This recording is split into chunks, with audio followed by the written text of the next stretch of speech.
Okay. Good morning. Welcome to the Environmental Management Commission meeting on a special day rescheduled for August 2nd, 2024.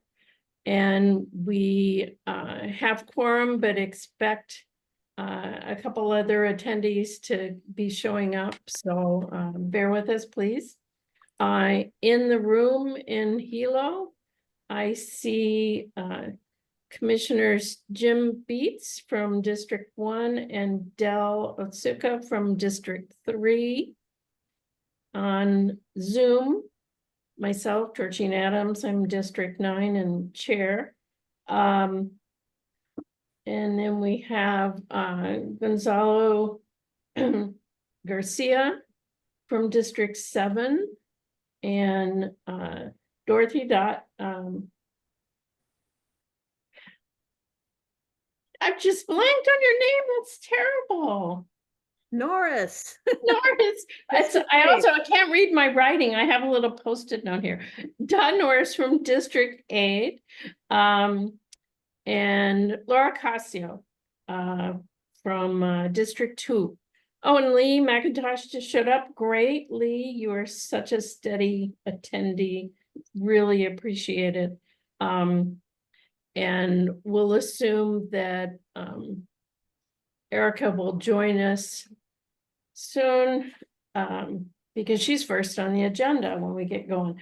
But just in general, I would like to thank the members for really participating in the group and showing up for meetings. I remember a couple years back when, before COVID even, when getting quorum was tough. And that's a very frustrating thing. So official call to order at 9:03, at least on my computer. And first item on the agenda is the approval of the minutes from our last meeting of June 26th. I have a motion to approve. I'll make a motion. Second. Jim, okay, and a second from Dale. Del. Okay, thank you very much. Are there any comments, corrections that need to be made on the minutes? Seeing none.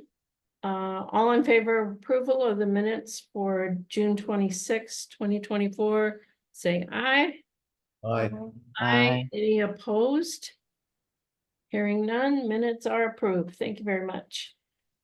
And those minutes are bare to go through. Thank you, Peter, for going through the exceedingly long transcripts that we have. I'd also like to acknowledge that Erica Perez has shown up from District 4. Welcome, Erica. So we're at full speed. We do have a vacancy. Again, I just saw a notice go out from the mayor's office, I think, a vacancy for District 5. So if you know anybody who lives there, encourage them to join EMC. So I've already made my statements from the chair, thanking you all for being here on this off day for us. And I'm just dying to hear why we postponed this is to hear from Ramsey on a meeting that he was having with the state on some interesting developments that we'll let him talk about. So again, welcome. I know a bunch of you have been busy on the permitted interest interaction group, PIG, and really appreciate the work that went into that. Item 4, public statements on items on the agenda. I understand we did not receive any written testimony, Peter? Correct. Okay, is there anyone online who would like to provide testimony on any of the items? You can do that now, or you can do it when the item comes up in the agenda later in the meeting. Georgine, this is Alan Fukumizu. Okay, Alan, would you like? I would like to give testimony on when the agenda items come up. when it comes up, okay. Thank you. Peter, remind me not to, and you call out if I forget you. I certainly don't mean to. And the agenda item is, I'll assume item 6.3. And so I will call you when we get there. Anyone Sorry. else Thank you.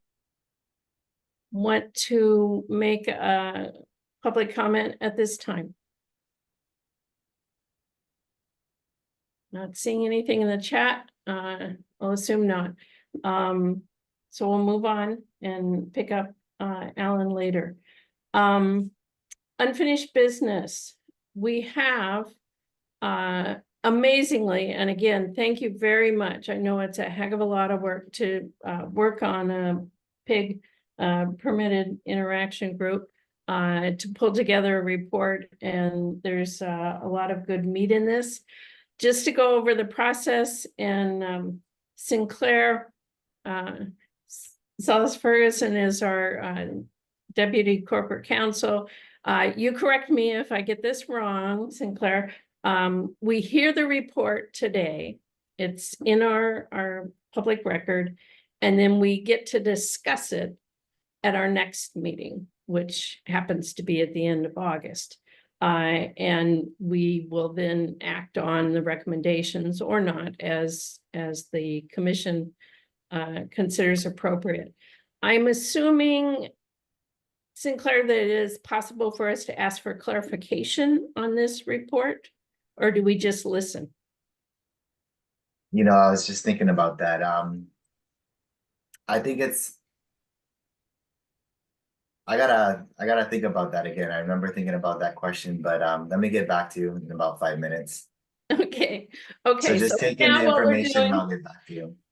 Okay, for now, what we're doing, we're just listening to the report and digest it over the month of August as we come back next time. And then we get to ask lots of questions and argue about this, that, and the other, and then select any action follow-up that we would like to make, or tell the PIG to go back and do some more homework. So on that note, Erica Perez, I believe you are leading this PIG.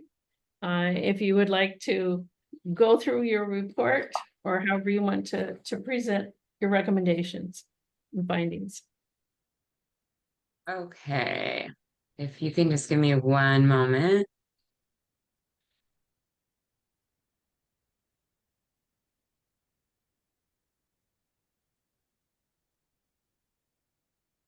I just wanted to make sure to bring it up.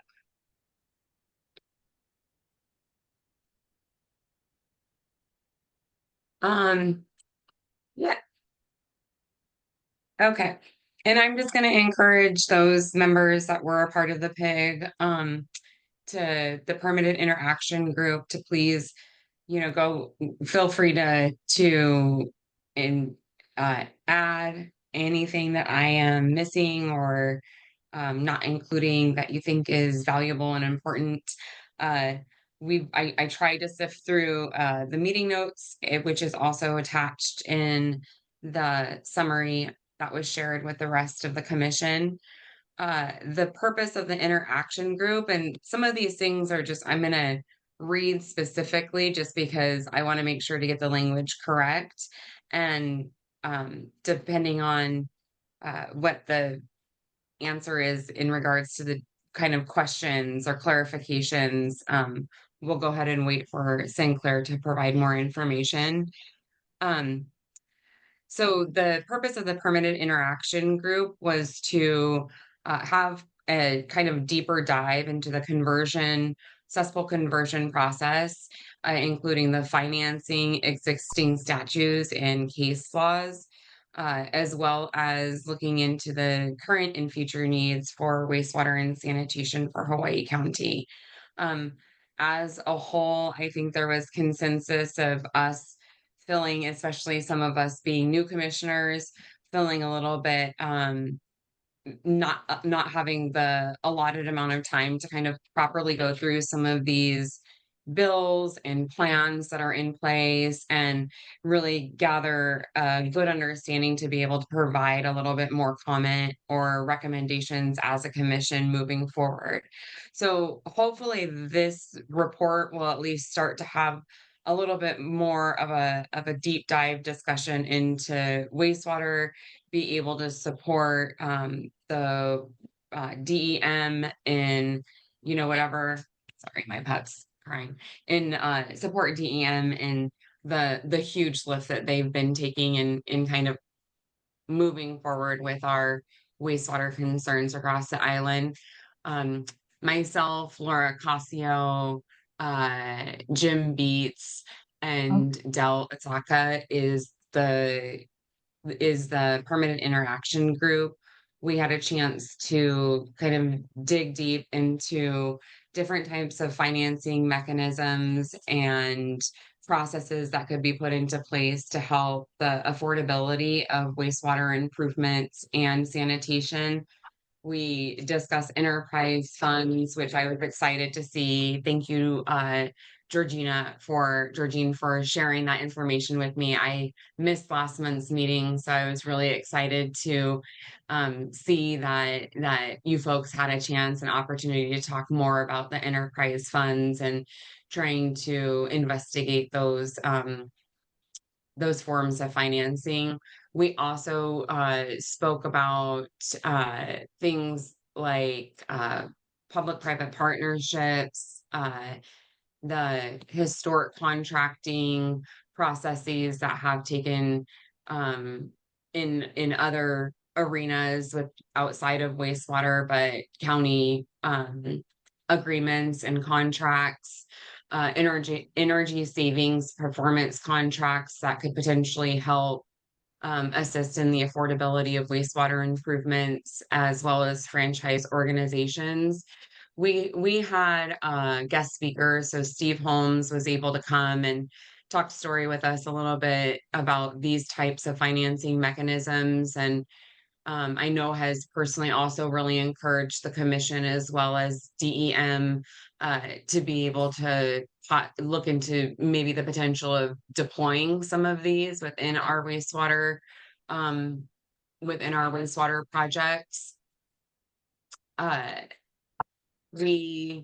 A number of us had an opportunity to go and actually visit wastewater treatment plants, and I might lean towards those that actually went to those treatment plants. At the end of the report, you'll see photographs of what they were able to see specifically on the tour. And I encourage those that did go to please maybe give more information as to where they are. I wasn't able to include the locations of in correspondence to the actual photographs. What was witnessed was just a lot of dilapidated of equipment, a lot of corrosion and rust, a lot of some of the systems that were there were to the point of failure and needing hand removal versus like screening that would normally take place. And we just were able to see several different cases to where risk to staff employment, not staff the bacteria, but that a possible risk to those that were managing these systems could definitely be taking place because of the equipment itself in not proper operation. There was a number of different resources that were shared in regards to kind of EPA opportunities that could be put into place. There are a number of different technical advisory opportunities that EPA is offering right now for those that are wanting to submit for support from EPA. I know that we obviously are working towards HELO and working very closely with EPA under the AOC. We, the PIG had an opportunity to go see even more treatment plants, even outside of Hilo. And I think that there's a large opportunity to maybe engage EPA more with their technical advisory support that's being offered. They have opportunities that would help within planning and assessment, project development, partnership and engagement, funding and financing, and program management. And there's examples of exactly what that means. Under item 6, you can kind of take a closer look as to what topics are within those broader categories that EPA would be able to assist. Again, in just with the goal of trying to move projects forward and address affordability and some of the technical challenges that we are currently seeing within our county.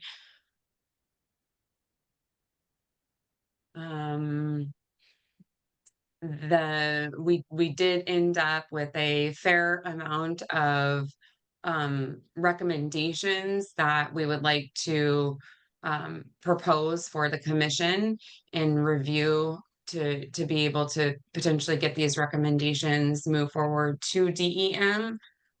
One of those are that all properties within, and there was some light discussion regarding distance to public and private sewer lines, but I think that that is a still like pending conversation that will need to be discussed. Currently, it is a connection of all properties within 300 feet of county lines. And what we're proposing is that all properties within said number of feet of a public or private sewer line should be required to connect. That the county should establish a connection fee for all new connections to a public sewer line. That we're proposing that the county should conduct a formal legal review or interpretation of the Kono decision outlining its applications or misuse for private sector partnerships regarding county wastewater projects. We would like to see the county should support a sewer connection special fund to provide sewer connection assistance to homeowners who have insufficient income or financially struggling. The county should support and encourage the county council to adopt Chapter 21 county code changes proposed by DEM. I think that this one actually up here, I apologize. This went through several edits, and I'm looking for one specifically.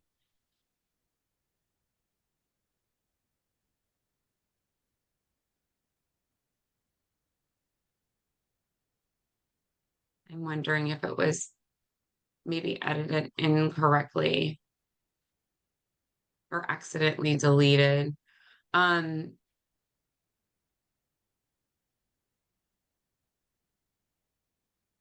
Okay, I'll just continue and I can add it in at the end or see the appropriate way we're supposed to. The county should identify the potential of EPA technical assistance programs to address innovative financing strategies, such as the enterprise fund, franchise organizations, energy savings, performance contracts, and service contracts for agreements to move forward. And the county should support a water technician certification program to address the workforce shortages. We absolutely spoke towards, and I apologize because I don't see it in the recommendations, and I do know that it was there, but in regards to charging connection fees, and I'm wondering if it was actually this 1B that got modified, but connection fees for future development. So the actual developers are contributing financially to the existing system as well as future development, and assuring that future development is connected to sewer lines when accessible and feasible. So I might lean on Peter or Sinclair to maybe help us address how to appropriately incorporate that into the final findings. And then we also have some things that are up for discussion.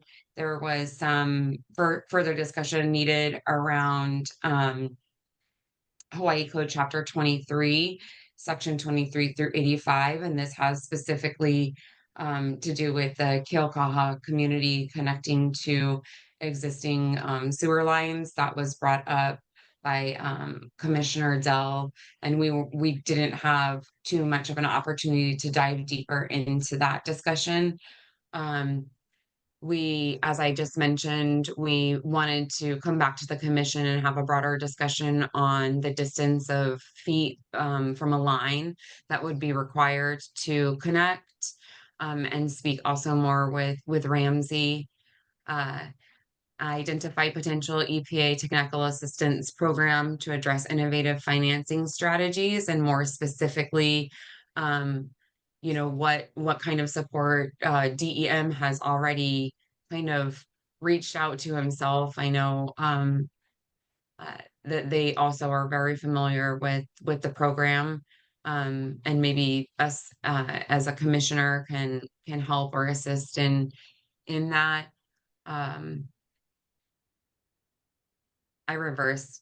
I messed up. The Chapter 23, Section 2385 is not Keaukaha. I apologize.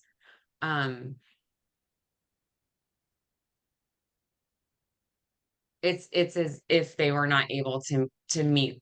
Okay, so the first Chapter 23 is if a subdivision cannot connect, they shall meet minimum DOH requirements. So that goes back to larger developers and potentially not connecting. The ROE, which is down lower, is the right of entry number 10311, and that, I'm sorry, is regarding Keaukaha homesteads and the connection of Keaukaha to the Hilo wastewater treatment plant. So we were able to do quite a bit. There's several resources and links that are shared down at the bottom regarding the Puuko and South Kohala Regional Wastewater Master Plan, the cesspool group, working group recommendations and final report to the legislature, and other items that we sifted through as we were having these conversations, just to get a complete kind of landscape view of current existing projects and needs that are on the table. And I'm going to pause and turn it over to the other commissioners that were a part of the PIG and see what I missed. I apologize for fumbling over some of this. I'm returning back from medical leave and a tad slow.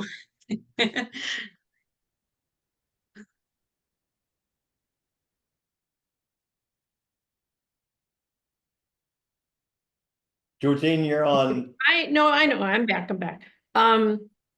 I thank you very much, Erica. That was a lot of information that you guys put together. And I'll certainly give everybody else a chance that was on the PIC to talk. I wanted to pipe in with Sinclair's finding hidden out in the chat that we can ask clarifying questions, but not discuss. So we could ask questions, but not talk about the answers, I guess. If you want to say that better, Sinclair. The other question I do have. Georgine, sorry, Georgine, just one clarifying thing on that. Thank you. So yeah, you can ask questions, but no making statements. Just ask questions, listen to the answer, but not presenting your own opinion, and that would be considered discussion. Thank you. Okay, thanks a lot. The other question that I had for you, I think, is the further discussion items that are in this report that Erica was just going through, where they didn't have a chance to go as deep as they wanted to, or there's some follow-up work. What is the status of those? Is that for discussion by the whole commission at the next meeting for us to tell the PIG, all right, you've got some additional findings that you need to dig into for a subsequent report? I mean, what's the status of these further discussion items?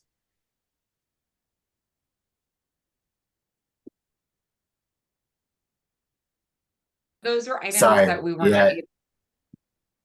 No, I meant in Wow. terms of process, Erica. So for Sinclair to answer, go. Sorry, I keep messing up the mute thing. Once the pig presents its findings today, it's dissolved. So the pig is no longer there. I think you mentioned, Georgine, do we have the pig follow up or do something? The pig is done after today. And then the commission can go forward at the next meeting in whatever way it desires. So if there's something that the pig didn't get to, you guys would have to establish another pig or you know, there's many options at that point, but you know, you guys can discuss that at the next meeting. Okay. Everybody got that? All right. Were there some other comments that other members of the PIG would like to present to the commission as well? Yeah. Did I hear somebody?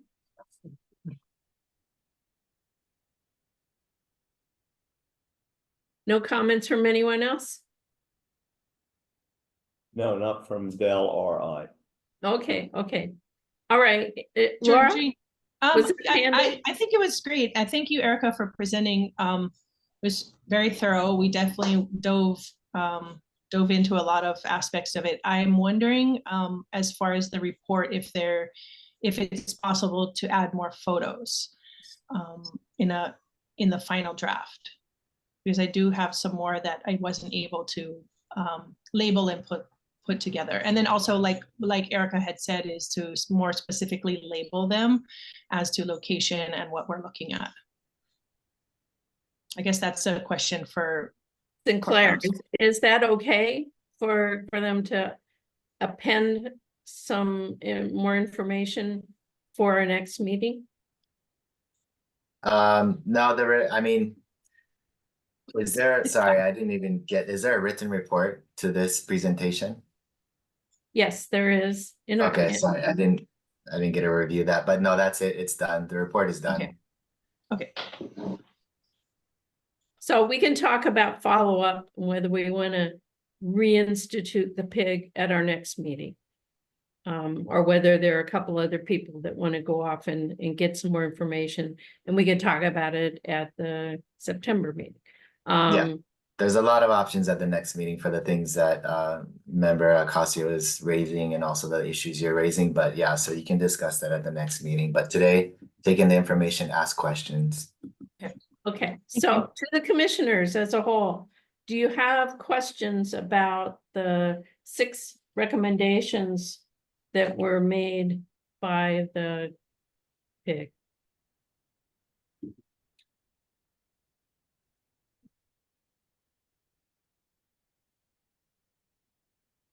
I guess I have a minor one.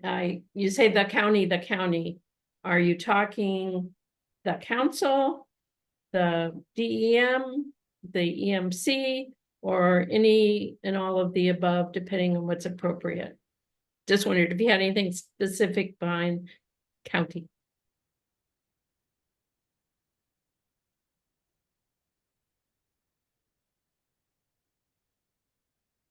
Erica or any other members of the PIG?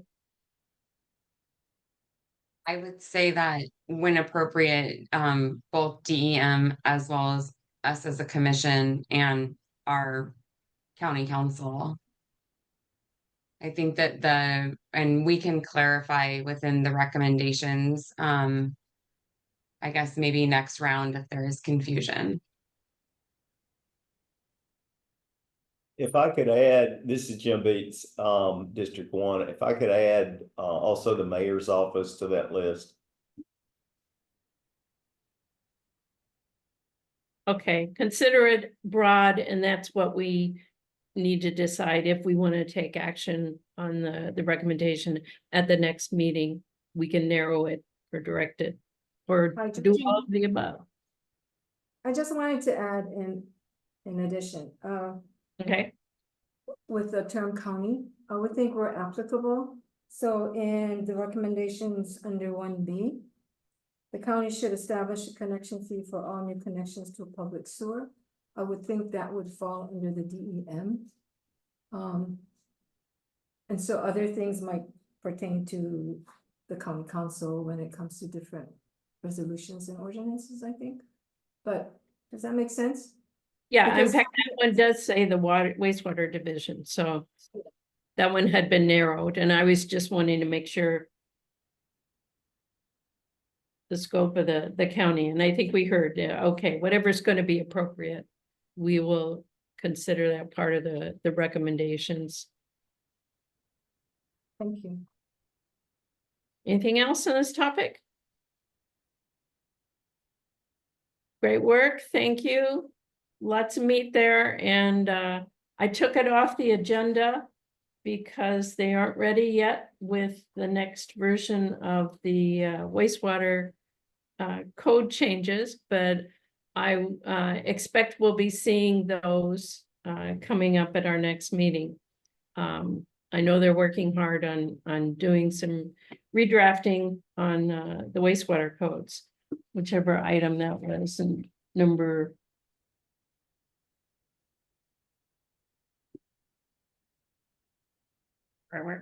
4, recommendation. And I guess we'll talk about process and whether we want to for the other items. And if you've got, for example, on the Kono decision, Sinclair could just ask you to do some homework. I understand the mayor's office had some kind of program to. Georgine, which item are you talking about? What are you? Are you still talking Okay, about? you're not looking, you didn't get a copy of the I recommendation. didn't get a copy of the report, no. One of the recommendations, second recommendation is. So Georgine, sorry to interrupt you, but it sounds like you're talking about what to do with the report, which you'll do at the next meeting. Okay, well, I'll send it to you directly because it's what I want you to do. Just to, Yeah, so it's still, I am not a member. So anyway, the big discussion, unless you guys have questions, clarifying questions, It's done. It's done. Okay, thank you very much, members. Going to the next agenda item, we go into new business. And the first item is an overview of the derelict and abandoned vehicle program, and to review and comment, if you wish, to the performance audit that was presented to the council last month. I forget what date.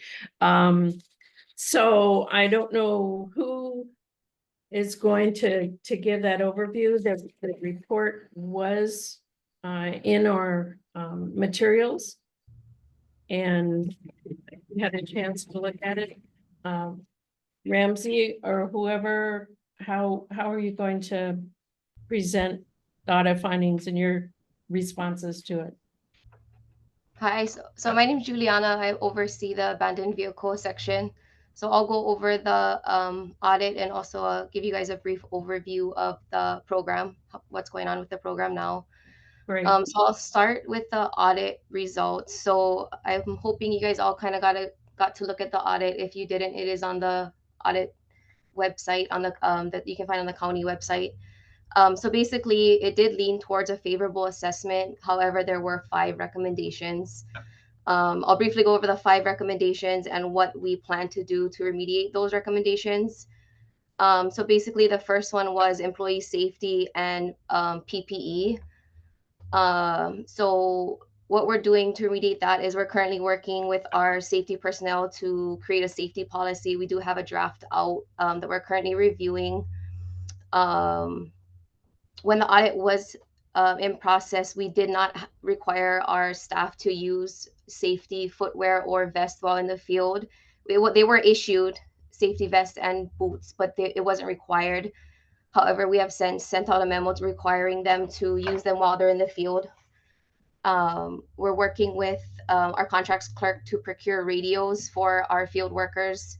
When they're remote areas, they have access to our clerk that's in the office. Also working on printing safety vests with the county logo, so field workers are more identifiable. And then also looking into putting cameras into our impounds. Second recommendation was reporting options for the public. That one is a little hard because the reporting section of reporting abandoned vehicles lies with HPD. So we'll have to work heavily with HPD to figure that out, because reporting does go to their dispatchers, because we need to have a police report before we can tow the vehicle. Third recommendation was policies and procedures. Though AV does have admin rules, we don't have, it seemed like the auditors wanted to see more procedures on what each position did, like kind of like if you're a clerk, what does a clerk do on a daily basis? How do they do the job? So if somebody new comes in, they can do the position without with minimal help. So we're working on that.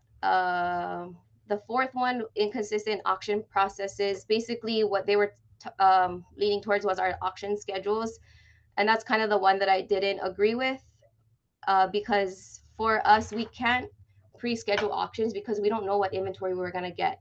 We don't know if the vehicles we get are going to be auctionable. So we can only schedule auctions when we find fit and when we find it's in the best interest of our section. However, for the past 2 years, we haven't had auctions, not because we don't have the vehicles, but because we didn't have staff.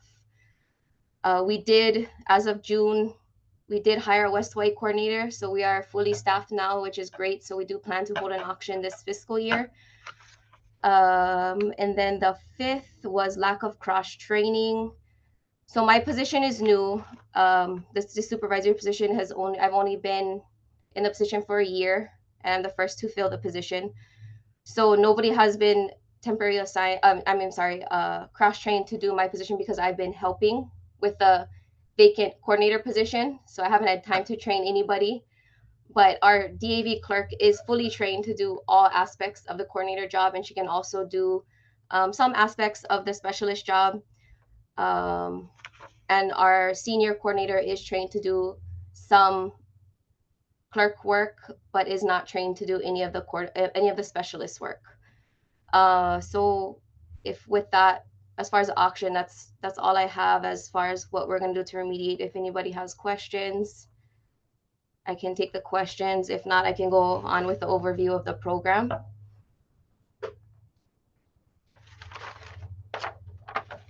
Juliana? Yes. Hi, this is Del from District Hi. 3. Thank you for that list. So with your recommendations and under number 1, is there now a new set of procedures in writing for your department, for the DAV, for us to see? As far as So are you talking about the safety policy that I was referring to? Yeah, if we could get a copy of that and what you did to comply with the recommendation from the audit. Yeah, so we have a draft safety policy that's currently being reviewed by the department now. Do you know how long it'll take before we can get to see it? I can ask our safety personnel. I'm not sure what the process is. I know it has to go to DHR after we review it. Okay, thank you. And also, number 3, the Okay. list of requirements. Mhm. You know, management continue to enhance procedures to ensure consistent and safe administration. So again, do you have a set procedure on how they're doing it so that we have a copy to make sure that? So that's kind of what the audit was. The recommendation was we don't have anything in. So we have our DEM rules, but we don't have detailed policies and procedures in writing. It's basically past practice. So what they want us to do is write those policies and procedures. Oh, so you're working on it. Yeah, so we got to work on writing those policies and procedures. Yes. Okay, and I don't know if anybody else wants to add, but on number 4 on your auctions. Mhm. So I noticed that there were a gap, and I can understand the shortage. But there were already vehicles in your inventory that maybe could have been auctioned off. Yes, but auctions take a lot of manpower, and we just don't have that manpower we didn't have that manpower. Now we should be able to do it now. Okay, thank you. Dot, you have a question? Yes, I was reading your recommendations, and it seems like number 3 of your recommendations says set down admin rules, and that would include employee protocols and that sort of thing. And that could facilitate your number 5 of the cross training. It could allow you to have a checklist of things that people are trained in, and also to ensure that they know the proper procedures for everything. Thank you. Thank you. Thank you, Dot. Anybody else have questions? Would you like just a brief overview of the DAV program? I should open it and congratulate you. You got some really nice compliments from the council. And I think everybody appreciates the program, and you never can do enough fast enough. But I think in general, everybody's very impressed. So we thank you for. Thank you. I've got one question. So Jim Beats, District 1. My question is what does Kauai and Maui do with their vehicles? You mean as far as final disposition, or what do you mean? Well, it just stated in your document that Kauai and Maui counties do not have hold auctions. Oh, so they just scrap the vehicles. They recycle them. They don't offer the public to purchase the vehicles. Really? Wow. Yeah. Yeah. That's surprising. Okay, thank you.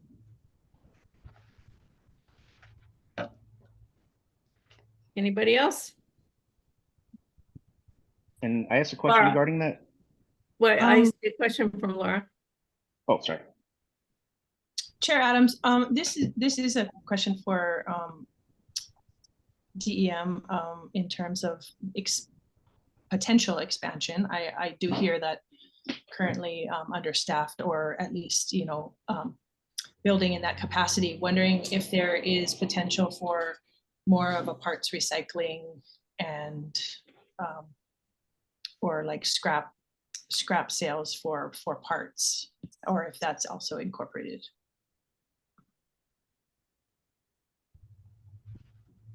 So our vehicle disposal contractors are allowed to part out the vehicles, but they cannot sell the vehicles as whole.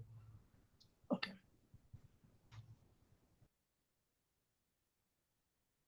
Thank you. I'll leave that for now. So would people like to hear a general overview of the program? Do you feel like you understand it? Yes, you would. Okay, go for it, Julie. So I'm just gonna give you guys basically what the past fiscal year, what we've been doing, what's been going on, how our numbers and whatnot, just so you guys kind of can understand how busy we've been. So as you guys know, we did start the free vehicle disposal assistance program. So we do offer the 2 vehicles per year per property owner or registered owner. It's been pretty popular. Last fiscal year, we received 707 applications, and of those 500 have been towed. I don't know if you guys have heard advertisements on the radio. The local businesses are kind of either doing real cheap tows and disposals or doing it for free too now. So I'm kind of expecting maybe this program will slow down because we do require paperwork, whereas I'm not sure what the private businesses require. It may be a little bit easier for them to do it that way versus our way. So I'm going to be looking to see how that affects our numbers for this vehicle disposal assistance program. So as far as abandoned vehicles, last year we received about 2,500 reports. So that's how many reports we investigated, but of those, only 1,600 were towed. About 1,600 were towed. And then, so we're still doing beautification projects with the Hawaii County Police Department. Most of these have been in Puna, did a few in Hilo, near Lanakila Housing. Also planning to go to Milili'i sometime next week. I got a call from a resident down there about some vehicles being down there, and they kind of want to do a cleanup down there. So we're finally fully staffed. So looking hopefully to do more outreach to the public. I know that was one thing in the audit too. They wanted us to do more outreach. So we're definitely going to start doing more outreach. And that's basically what our program's been doing.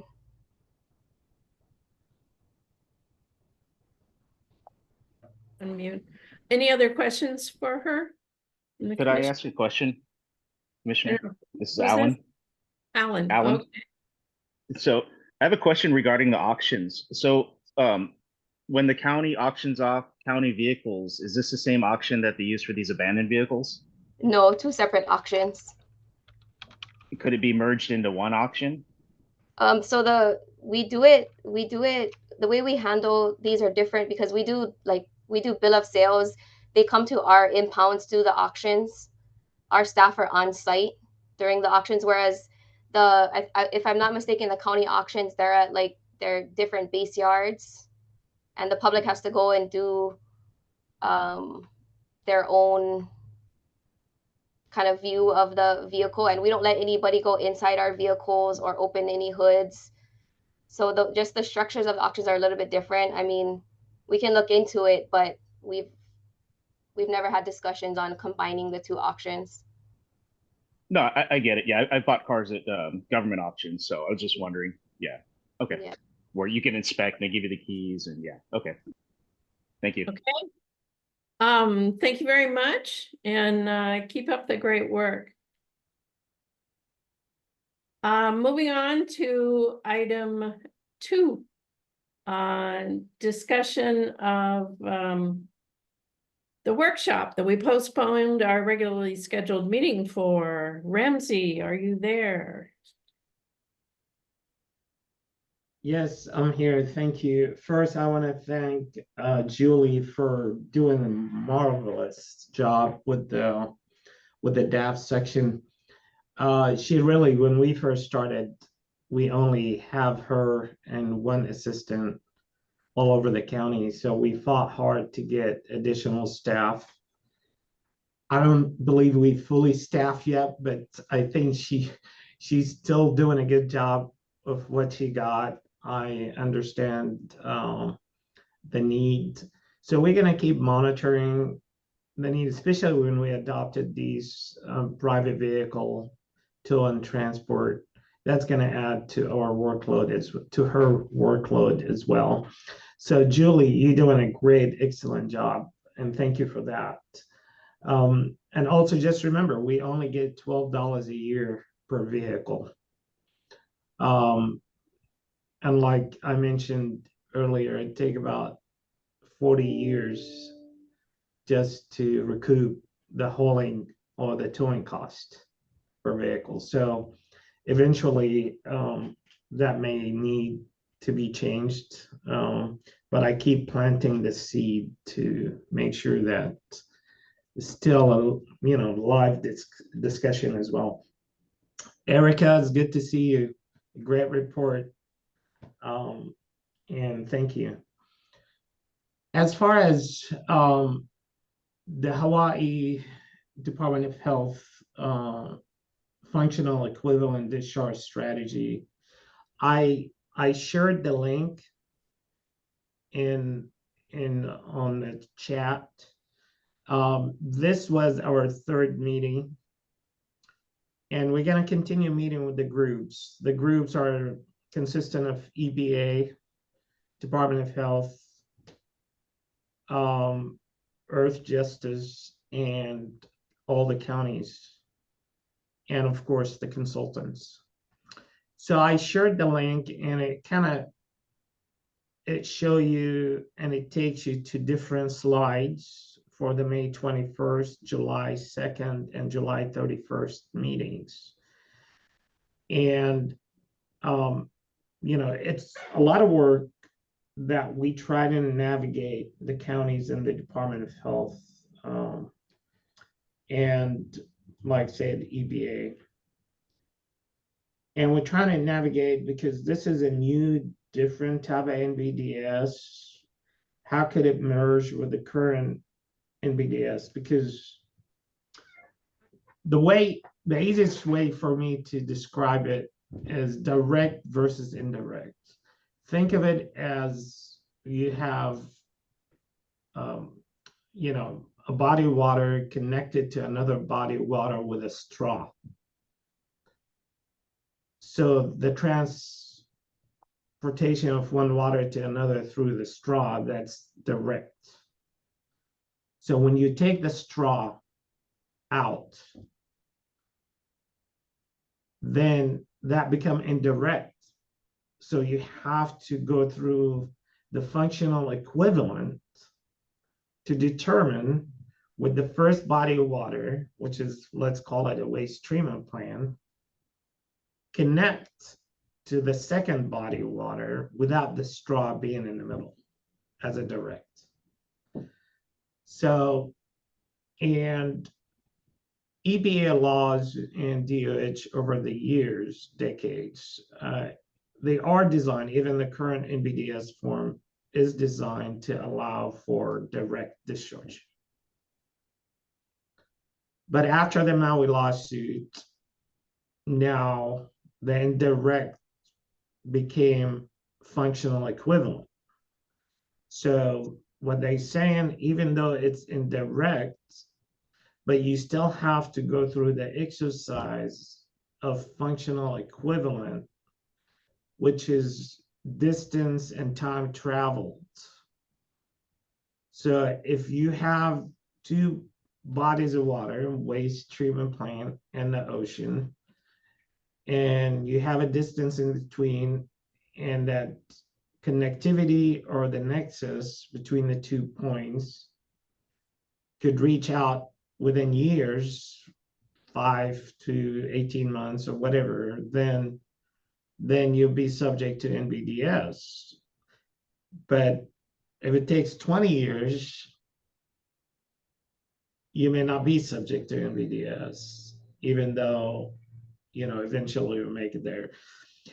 So it's a bit complex trying to navigate this water with trying to cover effluent limitation, monitoring and reporting, special condition, and standard condition between the current NBDS and the future or upcoming NBDS. That's not future, actually. You know, Maui County has submitted a draft NBDS for their Lahaina treatment plan because that's the one that was under scrutiny.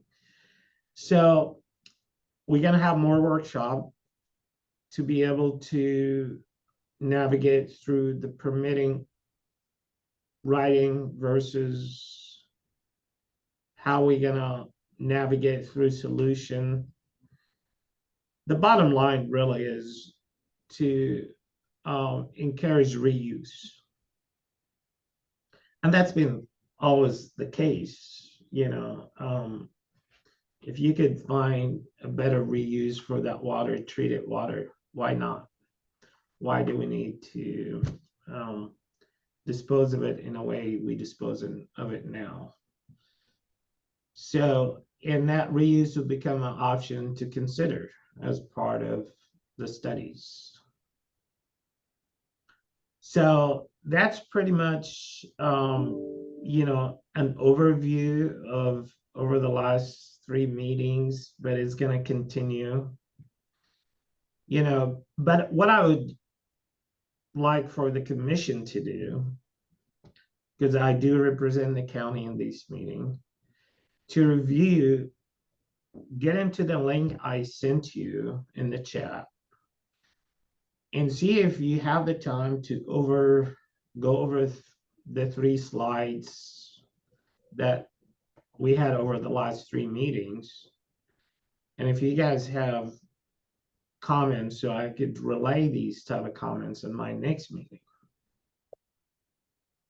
So it's very unique and interesting discussions. I try to throw in as many questions as I can. As you all know me, probably I'm outspoken and I usually ask a lot of questions. So yes, please, if you have the chance to and the time to review the slides, because there's going to be a lot of challenges. Because they even thinking, percolation require NBDS, which is, to me, that's a new territory. So every leach field on a septic tank potentially might require NBDS. So, yeah. So if you have the chance, review these slides. And I would love to hear from you, because we were talking about zone and mixing, dilution requirement, diffusers, etc. of the water quality. How would you set up the limits? Where's your receiving body of water? Is it the groundwater, or is it the ocean? Or is it both? Where would you discharge? Where's your point of discharge? Where would you start your sample?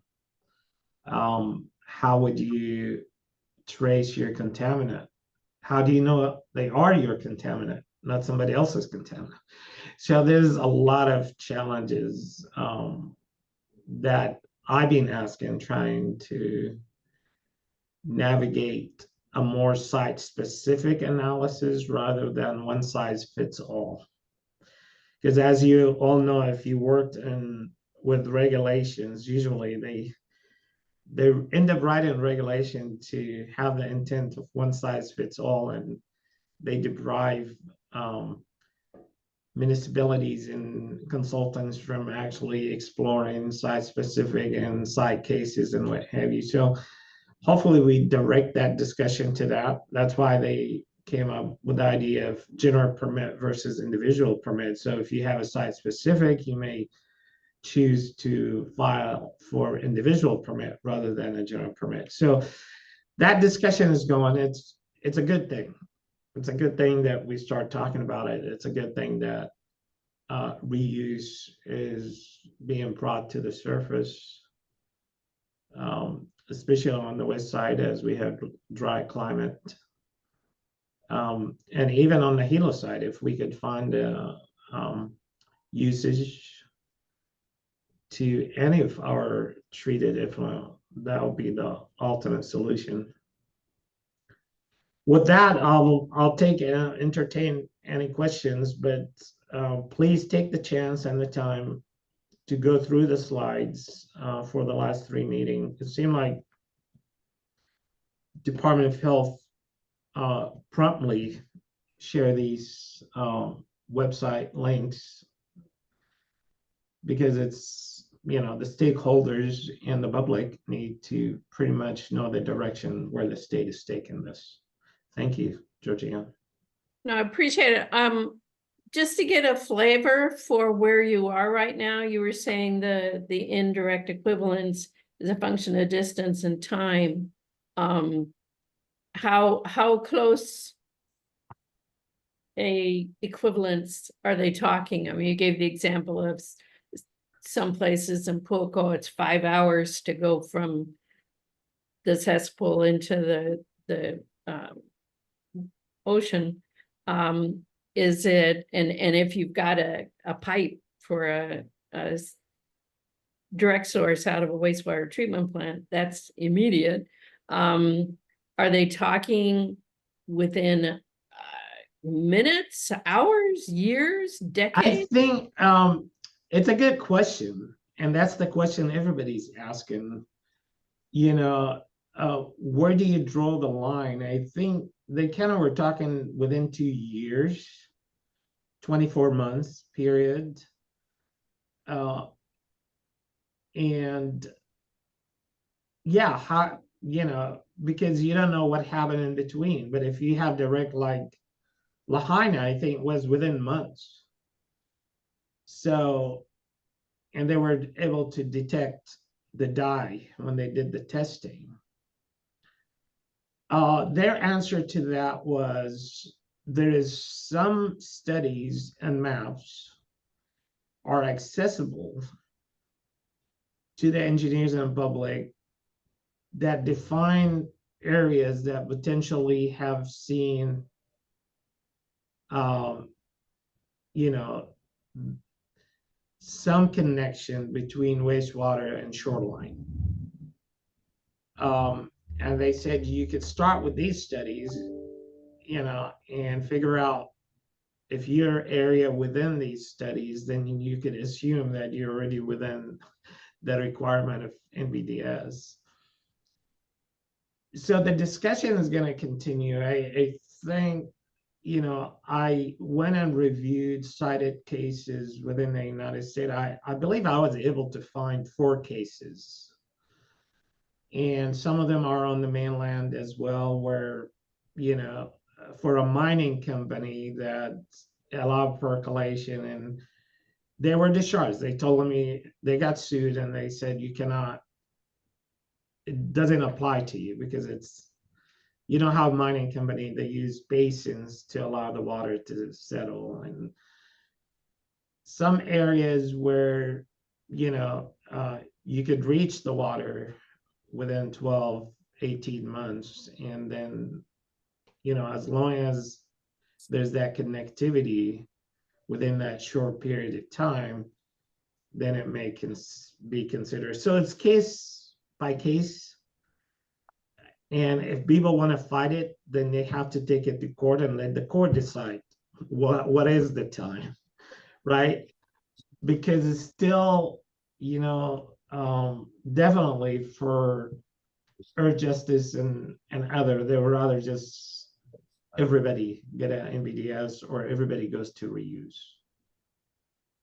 And that way, at least everybody will be able to monitor the quality of the effluent rather than not knowing what you're being discharging and where it goes.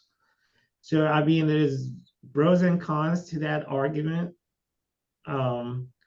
It's, you know, it's the time, the resources, you know, and to what extent are we talking about every possible leach field, every possible discharge point, so I mean, it's kind of unique discussion, but like I said, good question, Georgiana. I mean, I heard so many things says, yeah, maybe the court will decide on case by case, but do people have the money to fight every case by case? But well, we've got a couple commissioners have some additional questions. So let me go with Erica first and then Dot. Erica, ask your question. Awesome. Thank you so much, Ramsey, for the update. I have a couple of questions. And I think you might have actually just with what you said, touched on one of them. When you folks are looking at this, is it specifically just the discharge component? So I know Lahaina was initially started from the actual injection well itself and the discharge of the utility, or are you folks also discussing the potential of, you know, actually the whole system, including transport, including pumps, just in recognition that a lot of our infrastructure sits around our shorelines? I've seen infrastructure like from a home scale installed that directly has interaction with groundwater and the ocean. And so is the system being looked at as a whole and the potential discharge of just making it into a large body of water? Or is the discussion a little bit more focused on the discharge methodology?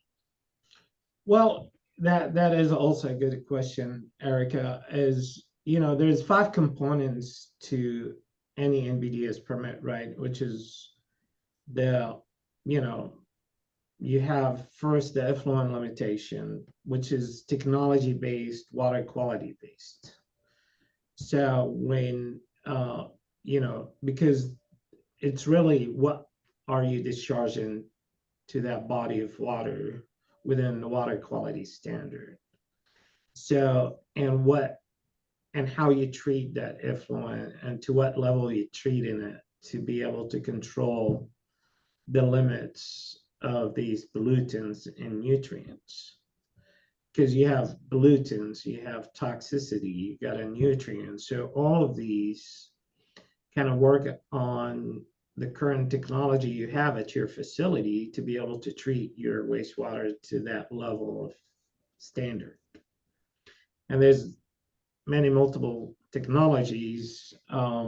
So part of it, and that's why I was telling them yesterday, you cannot just ignore current infrastructure and facility and what they could deliver versus a new technology. And if there's a new technology, to what level are they capable to treat to be able to meet certain standards? And also you have the monitoring and reporting and special conditions that requires you to comply, utilize best management practices, and do more monitoring as needed and required.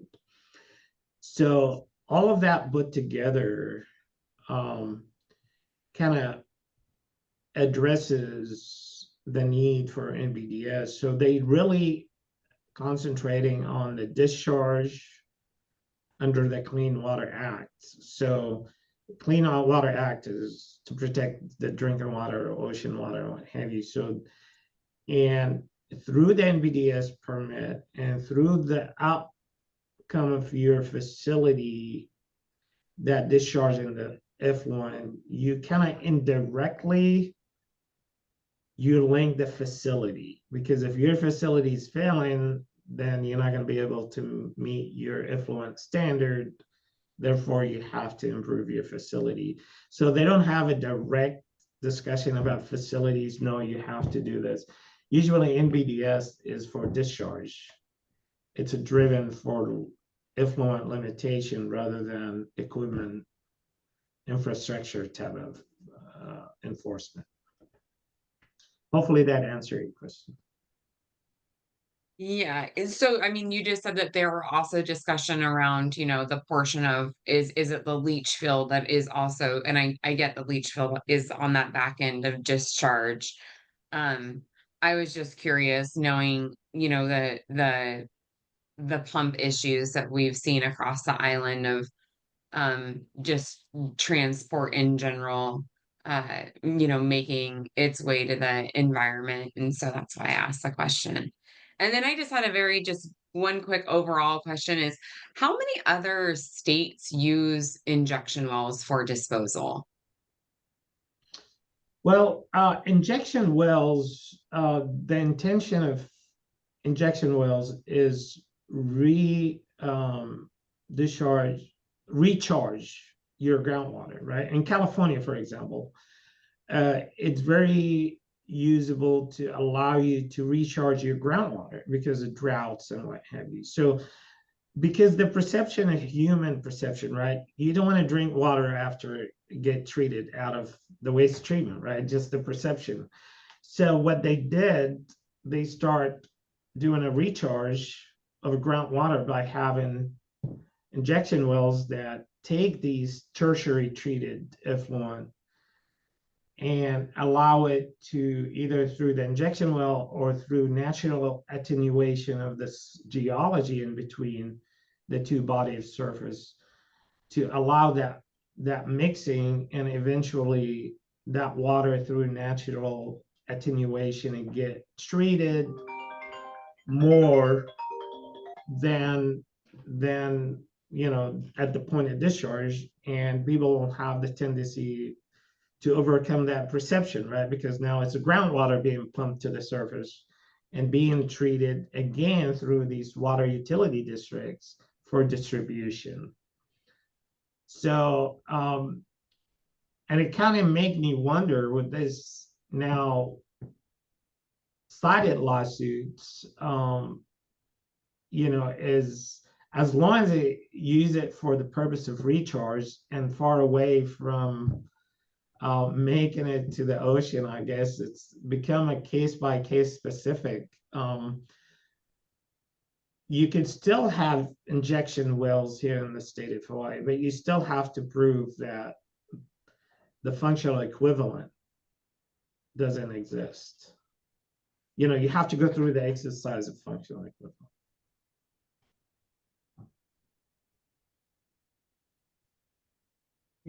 Get your question Thank you so in. much. Unmute. We all Yes, mute. I'll make this somewhat quick, but they were considering distance from the receiving water as the criteria of whether you need an NPS or not. Is that correct? That is That's or correct. could they- Distance and travel time. I mean, Travel. you could be a mile away, but if you got multiple aquifer, if you got lava tube, and the water decide to meander or exit somewhere else, that mile could, you know, it could take probably years and years, or it may never make it to the ocean.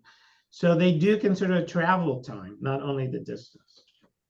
They consider volume and the hydrology of the area that would travel through. Is that correct? Yeah, of course, you have to get an idea of the hydrology to be able to figure out how it's going to meander.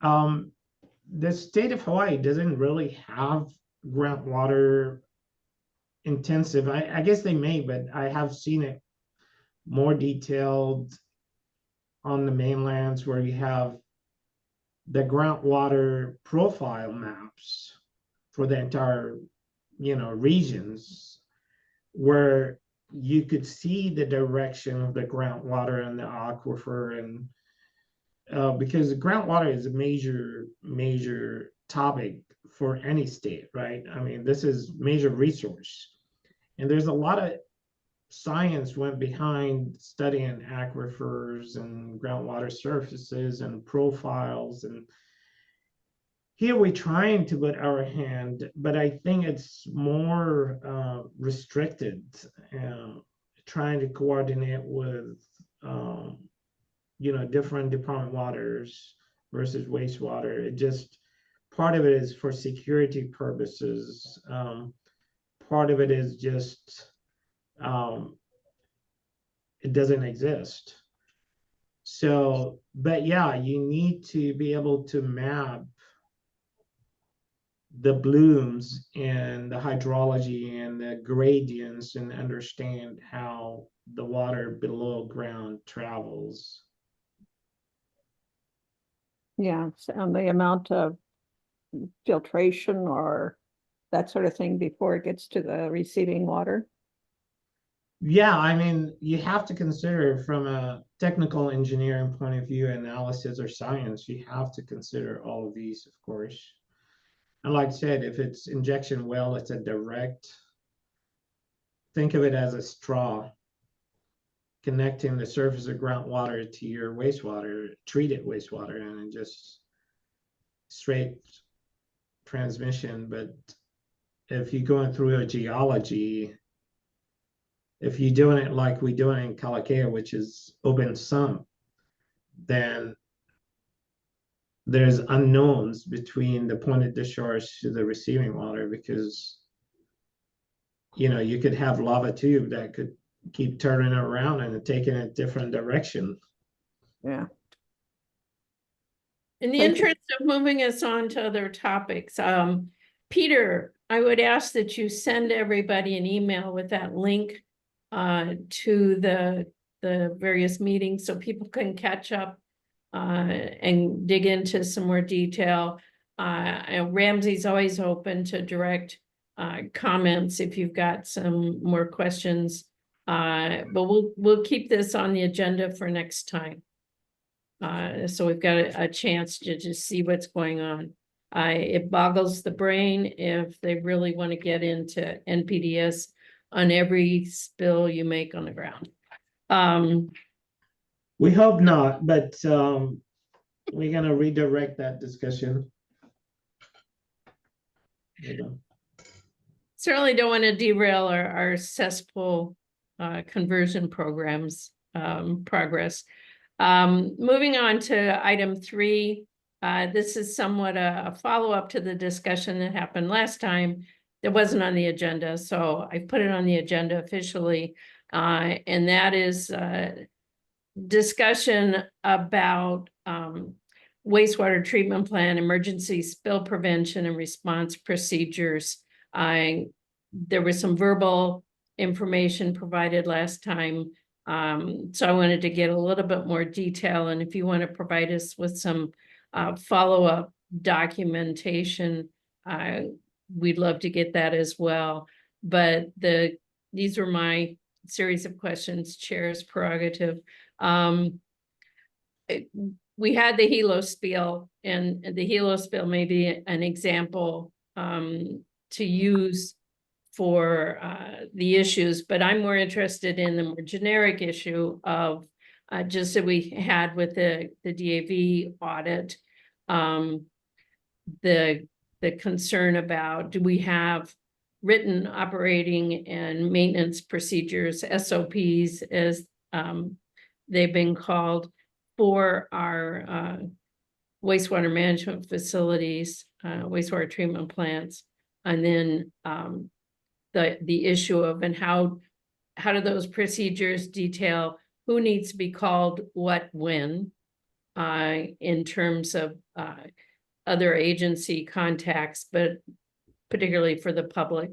The third item was, does that administrative order and consent that we just got for the county have some specific things that you have already done or will be doing?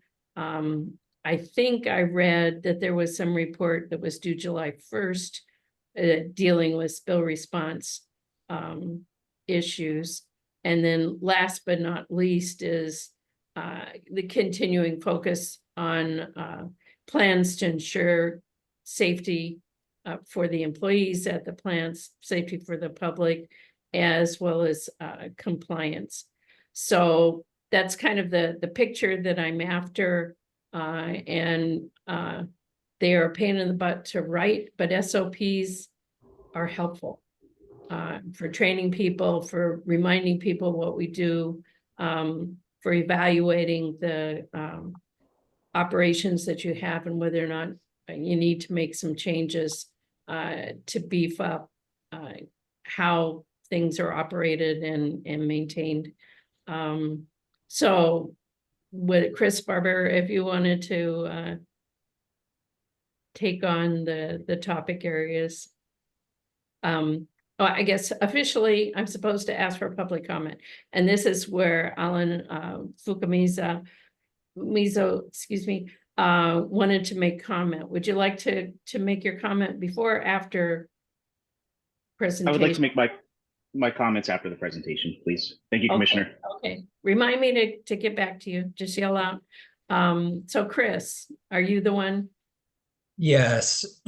So for starters, so item 3A, which is the status of written operation and maintenance procedures at DEM facilities. So per DOH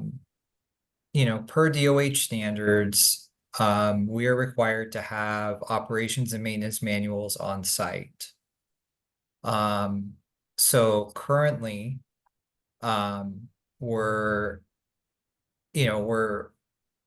going through this transitionary period where we actually have consultant under contract and hired to help us do some operation maintenance plan updates at our treatment facilities and our pump stations.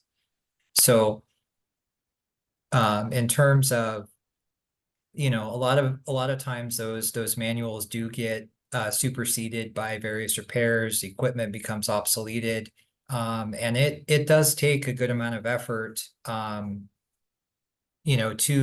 keep all of those items, to keep all of the manuals, 100% up to date, and always incorporating all the operational nuances that get detailed. So currently,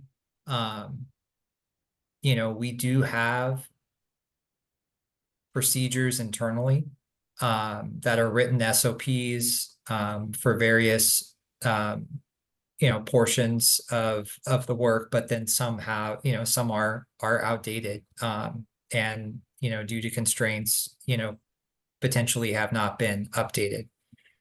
So, but yes, as a general rule, you know, procedures are to have these in place.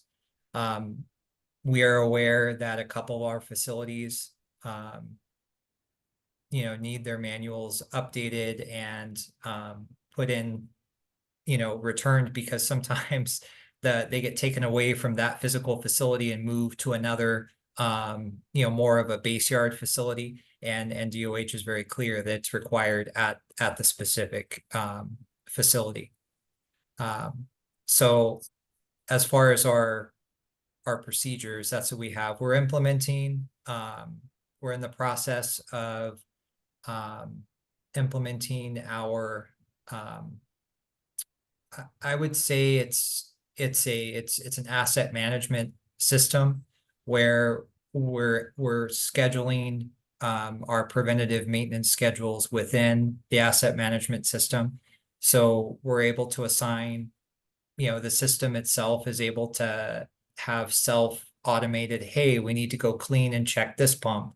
So, you know, we know that we need to do it every 2 weeks. So the next gen system does have that capability to do that. And we've been, you know, programming a lot of that in so that can be, you know, accomplished. And it also too, you know, that system also allows us to document, hey, you know, there's 100 work orders that are open, they're preventative work orders, and look at our vacancies. We have 6 vacancies that aren't filled. So we actually have, you know, some, you know, documentation that says, hey, there's, you know, 100, you know, staff hours here that of things that really do need to be addressed, but, you know, we haven't been successful in finding operators or recruiting operators or other classifications that can do that work. So there is that aspect as well. So in terms of item 3B, public communication and notification procedures. So currently, if we end up with, you know, some type of an event that requires public notification, the public notification is managed through our public information officer.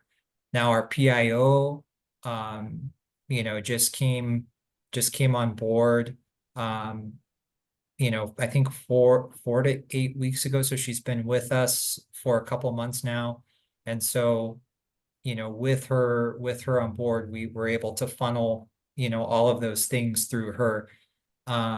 Operations itself, so like myself, you know, I'm required by, you know, state law to immediately inform DOH and, you know, when spills occur or certain events happen immediately, you know, when I have essentially a working knowledge of the status of the event. So, you know, once we have working knowledge, that means your estimated, you know, spill volume, you know, the actual parameters of the event, then, you know, you have a means to communicate with DOH and provide the notification. And so additionally, I've also sat down with civil defense and kind of, you know, because civil defense has their own notification platform. And so, you know, in certain events, you know, we will coordinate, you know, that information, you know, through our administration, and then our administration can work with civil defense and the mayor's office. So as far as 3C, applicable requirements under our AOC, specifically for spill response that was due July 1st. So just so that everybody is aware, so per our spill response plan, the specific AOC requirement for that was that we shall develop and submit a spill response plan for force mains, gravity mains. The spill response plan shall be developed with regional considerations and include procedures for immediate response to contain spills and minimize spill volume, standard procedures for estimating spill volume, standard operating procedures for reporting spills. So that's the specific language within our AOC. So we submitted our spill response plans to EPA. Yeah, I think it was June 30th. And what that consisted of, what that submittal consisted of is it consisted of, we have ERP 01. So that's our emergency organization. So that's the structure. That's our standard operating procedure for, you know, what position does what during a spill. So for example, you know, and I can release these, I can provide these following our meeting. But what that does is that defines the roles of the response. Who's, you know, first of all, what are the expectations for the chief, the deputy chief, you know, supervisors? Then we maintain an ERP 02, which is our emergency evacuation plan. So, you know, this was developed, you know, it used to be the facilities would use chlorine gas. And I mean, if a chlorine, you know, now we have since switched to a safer chlorination method, being hypochlorite. But previously, you know, if the chlorine gas room had an issue and you got a leak, oh my gosh, everybody just better get out of the plant and run the opposite way that, you know, the wind is blowing. Because I mean, it was a challenging system. And it was very common. And then a lot of the utilities, including us, have completely moved away from this, you know, because you know, there's much safer alternatives. And so what we did is we kind of overhauled this to mainly say, hey, if there's a structure fire at our facility, hey, if there's an event where we need to emergently evacuate, we have a rally point, a point where we can meet, and a specific process for communication to ensure that everybody that was at that facility got out, and to identify those who potentially didn't. Then ERP 3 goes through our sewage spill and bypass. So this procedure is fairly detailed because, you know, we have a couple different flavors of sewer spills. I know it seems, you know, kind of like, well, sewer spill is a sewer spill is a sewer spill, but really it's not. You know, sewer spills, you know, depending on volume, where it is, what it is, how it is, you know, maybe to the public, it's the same. But to us internally, it's a little different because, you know, as you know, every facility has a unique permit, you know, and unique requirements. So we have a couple different things. So we have some spills to surface waters, groundwaters only, you know, bypasses and upsets. So, you know, within an NPDES permitted facility, you know, if any part of your process, you know, gets bypassed and it causes a discharge or an exceedance of your discharge limitations, you know, essentially that is reportable. And so, you know, and there's a procedure, for doing that. And then if you don't have an NPDES permit, then there's a different procedure for that as well. And then we have underground injection controlled facilities, as well as the sewer spills that occur within the collection system. So we have different procedures for different events. And that's outlined in ERP 3. Then, during emergency situations and things when we're, when everybody's scrambling around, it's always good to have, facility information. So essentially, what is your bypass plan at this facility if your station fails? Okay, so you don't want to be thinking about that at 2 o'clock in the morning when it happens. You want to know that, you usually you want to know kind of what your plan is ahead of time. So we've prepared ERP4 with that in mind. So we can say, hey, at this pump station, we can use this generator or this trash pump if this happens. And that type of plan. And so we maintain that document as well. And then something else was our force main failure. So we in the past, PUA force main has failed, and it failed in the most inconvenient location, being within the airport in Hilo. And so after that event, the ERP5, the force, kind of a response plan for PUA was developed. But we took this plan and developed this a little bit further in terms of more recently for all force mains. If you have a force main that breaks, we've had issues with various force mains. Here's our process. This is what we'll do, and we'll go that route. So all that was bundled up and sent in to EPA, and EPA has since responded and has identified that they agree that these plans meet their requirements. So that's the current status on that. And the other thing I want to express about these emergency response plans is they're living documents. My goal with our emergency preparedness activities is to review these consistently, whether it's a year, every 18 months, or every 6 months, and really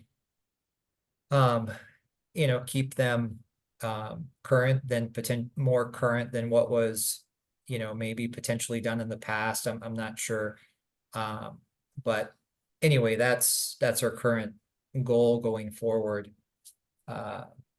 So let me see here. So then, plans, item 3D was plans to ensure safety and compliance. So with plans for safety and compliance, I think those are kind of two separate. So safety, in my mind, safety is a program. It's just one of the programs that wastewater needs to do in terms of just keeping staff and the public safe. So with that being said, I think we're expending effort in going through our facilities and updating various aspects of our on-site first aid, first response equipment. Also we're going to be going through and ensuring that we have an audiometric program for our division. So the county does have a countywide audiometric monitoring program, but we just want to make sure that ours fits our needs and everything. Also, in terms of I know that some things have been brought up with our lockout tagout program. In terms of, when we think about lockout tagout, it seems that there's tremendous focus on the electrical aspect, but in reality, that can be expanded to other things such as valving or other areas. So we're going to be, looking at that. And then our staff we have an online safety training program. So I believe it's about an hour a month that staff go through a specific set of training refresher courses, everything from it varies, but it's set up by our safety program coordinator for the department. And in terms of compliance, I mean, to me, compliance can be everything from tracking our AOC deadlines to underground storage tank to, MPDS permit, DOH requirements. So as far as compliance goes, I guess I can break it down into a couple different areas. So compliance at our facilities, like let's say Hilo, for example, and maintaining the NPDS permit compliance. I have staff, lab staff, and internal engineering staff that prepare the reports, that have everything documented into a schedule, and we have a regimented set of forms and that we submit for the various compliance submittals. There's different processes for our UICs, for our MPDS, for our state 1162 facilities. Then internally on the AOC side, like I've mentioned before, we have 3 separate AOCs. We have our pretreatment AOC, we have the countywide AOC, and then we have the AOC for Na'alehu and Pahala.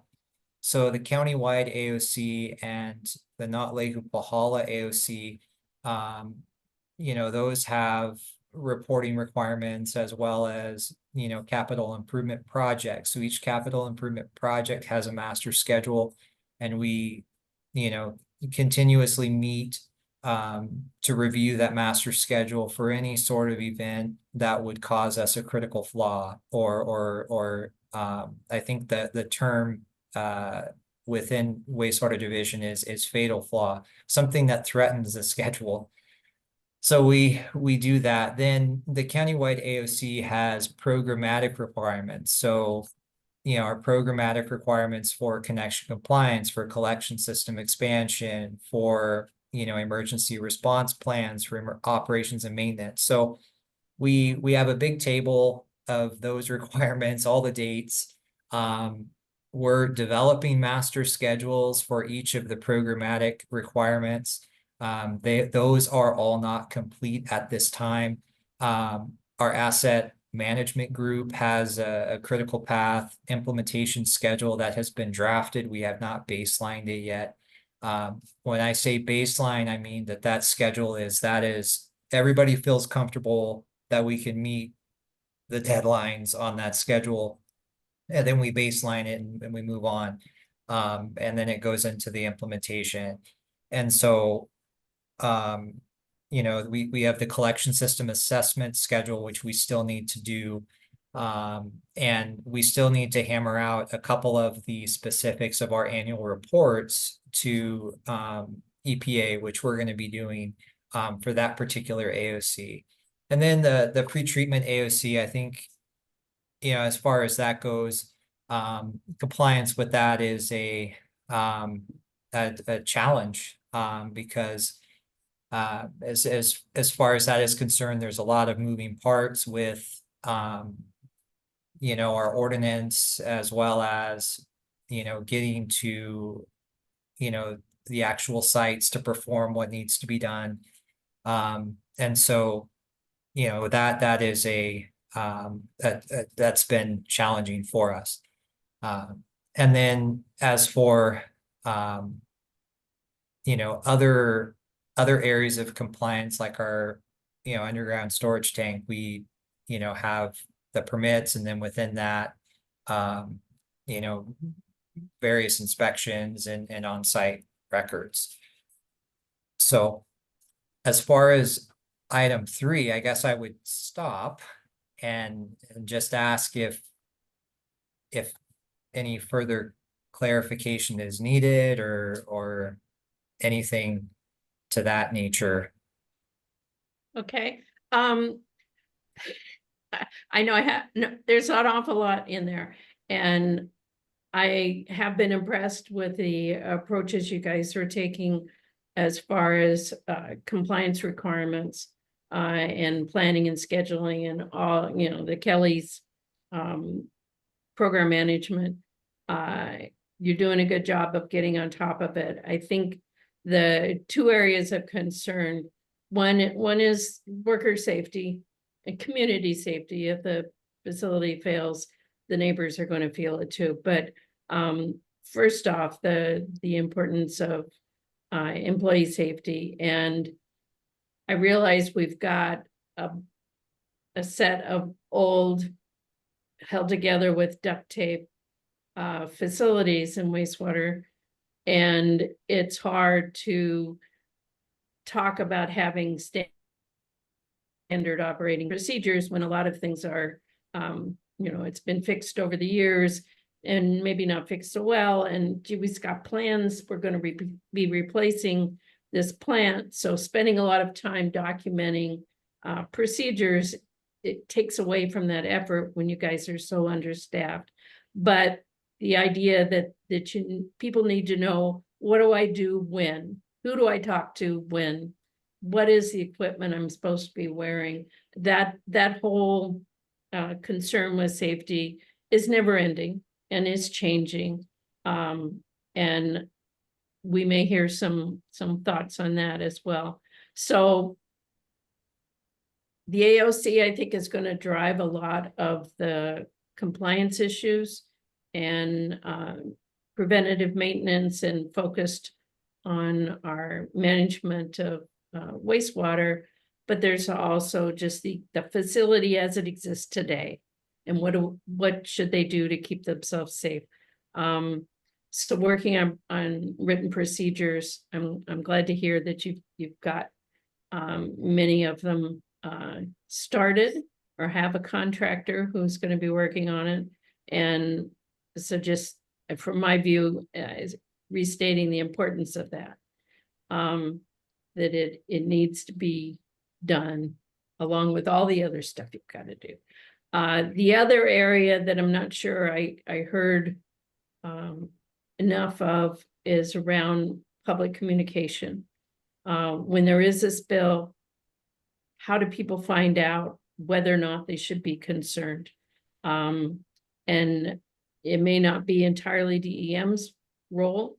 It may also be DOH or other parties, and just what that process is to make sure that when there is an oops, that it gets communicated to anybody who has a stake in their own personal safety. I'm done. So to that, as far as, you know, as far as the spill response, so once I have working knowledge, immediately there's a call that goes to DOH that's stipulated in the law. And then after that, you know, we immediately notify administration and start working on the press release. And then that goes to, now that currently goes to the public information officer. Then it from there, you know, then the information goes out through whatever, you know, necessary channels. Usually there's you know, press release or whatnot that's done through you know, the media. So, you know, that as far as that goes. Now, you know, I know that, you know, there are means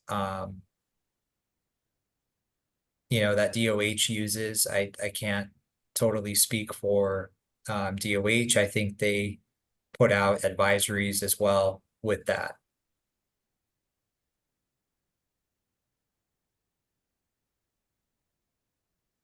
Chair. Oh, sorry. There were many hands up. I'm taking my own notes. Dot, I think you've had your hand up the longest.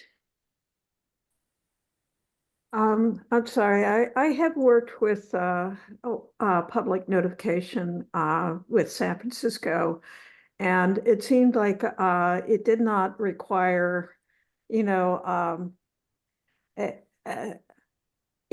other agencies. Once a spill was known and went to receiving waters that had public access, that a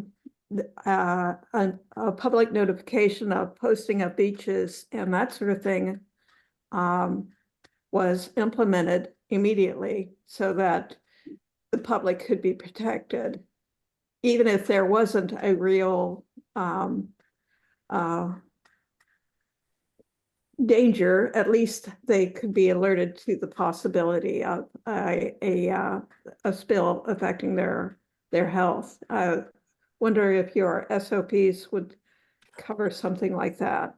Yeah, so there's, we immediately go out, we post signs, and we're immediately, sampling and reporting that data back to, DOH until they tell us to, that everything's fine, no need, sample anymore. And so that's immediate. That's the immediate boots on the response, on the ground response, is that we're, posting signs, we're out, we're doing that. So that actually happens simultaneous to when, I'm calling DOH, to when I'm, letting administration know and preparing the press release and that kind of stuff. So those things actually happen in parallel.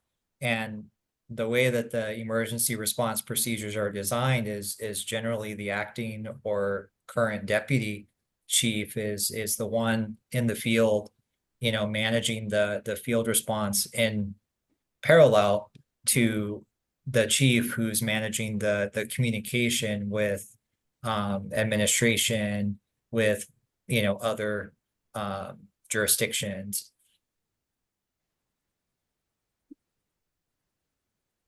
Any follow-up, Dot? No, that's fine. Thank you. Okay, Laura. I mean, I guess it's just follow up on that same conversation, because I think the biggest concern for us in especially our ocean going community is that response is really slow, and that, a spill may happen on a Thursday and notification in the press is not out till Sunday, Monday, and there's, a lot of people using the ocean, camping, living in the vicinity. And so so I guess the question is, I know oftentimes you point to DOH as far as the obligation for signage, but is it possible to incorporate that as well into the response of the county? And, so that time frame is more realistic in terms of protecting safety, speeding up that process. How does the EMC or the county speed up that? I mean, how does the EMC help, if possible, to help speed up that process or address that issue in lag time? So the county does post the signs. We notify, our, some usually operators and our sewer collection system maintenance staff will go out, and we have maps of the areas that we post the signs, and we put up the signs. So that is part of the response. DOH may do their own thing, but immediately the county is posting signage. And okay, so I guess in that respect, for example, I have personally, this is just my own anecdotal experience, obviously. I know that there's been spills from Popeye Cove, for example. I've served Honolulu for 23 years, and I've never seen a sign posted at Honolulu. It's not very far away. I'm assuming that, in terms of DOH testing, often we're told that it gets tested, you know, there's only one person testing the whole island, so obviously not necessarily going around. Although myself, I participated in Blue Water Task Force with Surfrider Foundation doing our own lab testing through University of Hawaii, and there were exceedances often. But again, no, that was more on the citizen science, and I think Commissioner Perez could also, you know, perhaps speak a little bit to that. But I've never seen anything posted at Honolulu. It's not very far away. And same thing with our a lot of our family surfs at Papaiko Mill, which is literally underneath the cliff. And again, it's that, I know it's more anecdotal, but that's not the feedback that's coming from the community. Erica. I mean, excuse me, Chris, you have some response to that? I don't have a response for that at this time. I think that I would take that as we need to sit down and have a look at our sign plans in that area, and potentially there's a better solution. Because that's concerning that you know, you've never seen our signs in that area. It sounds like if you've got some maps, there might be some opportunity for community input. Yeah, on the maps. That'd be great. And maybe that's something we can help sponsor. Or something to work with your new PIO. Erica. Thank you. Thank you for this information and opportunity to talk about safety, both to our communities as well as to county employees and staff. I also spend a great deal of time on the shoreline. And I also don't tend to see a lot of signage posted in regards to water quality. I spent the last 2 years running Hawaii Viola that samples Keaukaha as well as 2 sides of Hilo Bay, and can recall a small handful of times of actually seeing Department of Health signage in regards to water quality. What are some of the timelines of response to these processes that you say are set up for notification? And is there a bridge that could be established between county communication and Department of Health communication in regards to public awareness of our water quality? I feel I consistently hear from both ends, from Department of Health as well as county folks, and saying, well, we don't sample that area, or we don't have understanding of water quality in that area. And to be honest, I feel it's our kuleana to understand the water quality that we're discharging effluent into and operating wastewater technology around. So if you could touch on maybe some of those timelines, as well as maybe some bridges between Department of Health and County DEM that could assist in public safety. So as far as bridges between Department of Health and DEM, you know, we have a good relationship with them. You know, when something, you know, when a spill to receiving waters, you know, occurs, you know, I will call them directly and talk directly with the chief, and we'll detail our response, our, you know, what happened. And then she will go through, and she has a I think a water advisory website that they post to that's used. So the other thing is that you know, we will also say, okay, you know, this is our sampling plan for the receiving water, and then we get concurrence on that. And so, you know, as far as a bridge, I feel like we have good communication. I think that the challenge that we, in terms of, you know, just in terms of providing the information, I think what's challenging is the information the getting all the information, having that all together in a spill situation sometimes takes a bit of effort because you're immediately working to stop the spill. So sometimes, you know, getting to all your spill, you know, estimating the spill volume, getting the response together to get signs out, you know, it might be 25 or 30 minutes before you have all the pieces of information to call DOH with. And so you can call DOH to say there's a spill, there's a spill, but it's challenging to create the response without, you know, the other pieces of information. So but anyway, I think that I think that as we are updating our facilities, we're going to have additional monitoring equipment methods, different things that will help us reduce and increase the reliability of our facilities, as well as get to having all of the information to provide to DOH faster in emergency situations. So, you know, I also think potentially, you know, possibly sitting down with DOH and looking at ways that we could, you know, improve our communication and speed at which we communicate is also a good avenue for us to evaluate. As for timelines, in the case of receiving waters, you know, it's laid out in the ERPs. So with respect to notification of DOH, once you have all the information is immediate. And then following the press release comes out within 24 hours. So of the working knowledge of your spill.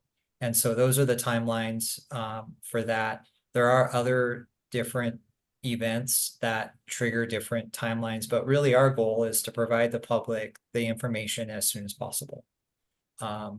And ensure that it's correct and we have the appropriate response in place for the public safety. I was going to ask, and I don't know if everybody wants to see it or not, if we could access these ERPs. Yeah, not that I want to dive into every nit and pick, but I think just to skim it to develop some comfort level that yes, there are procedures there, and when we ought to be able to see things. So would you guys, commissioners, would you like to have Peter send those out to us or link out? Yeah. Yeah. Okay, we'll do that. I put him off forever, but Alan Fukamizu would like to make public comment on this agenda item. And thanks for your patience, Alan. You may unmute.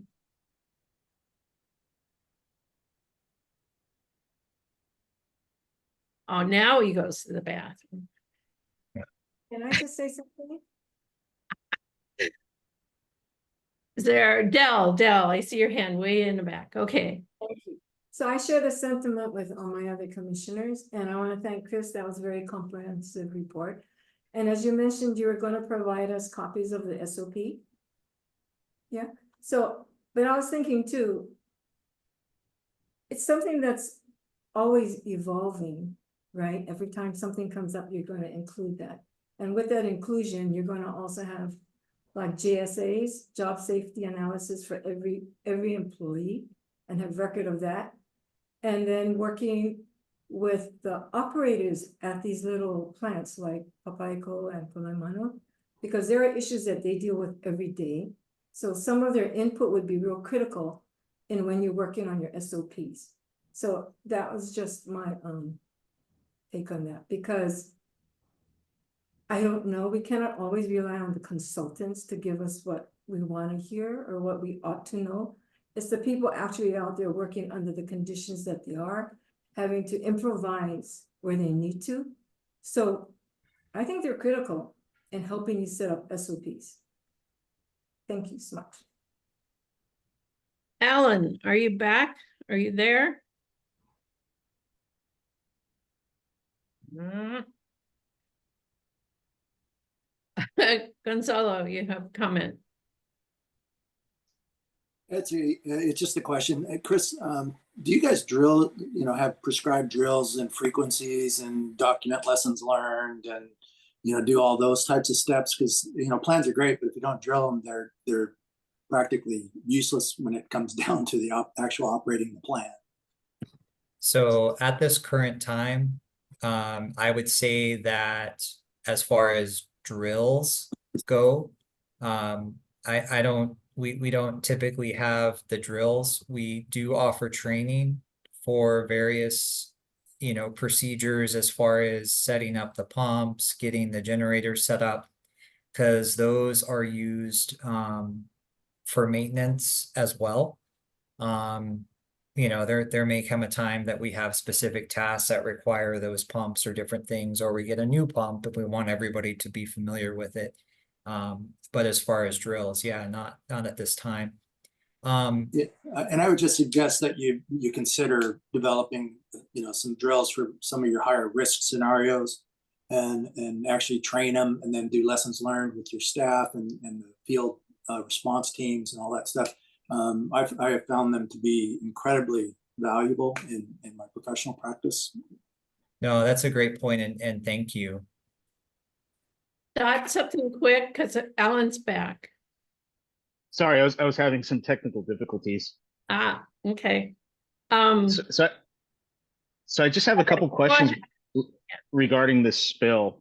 So from what I understand, DOH kind of has outlines regarding the communication to the public via radio, I guess maybe online, and also a publication. Correct, Chris? Correct. DOH does identify that, there are specific entities that are to be notified, and that's within their it's 1162, I believe. Correct. HR 1162. So the other question I had is the spill reporting didn't include the gallonage till Sunday.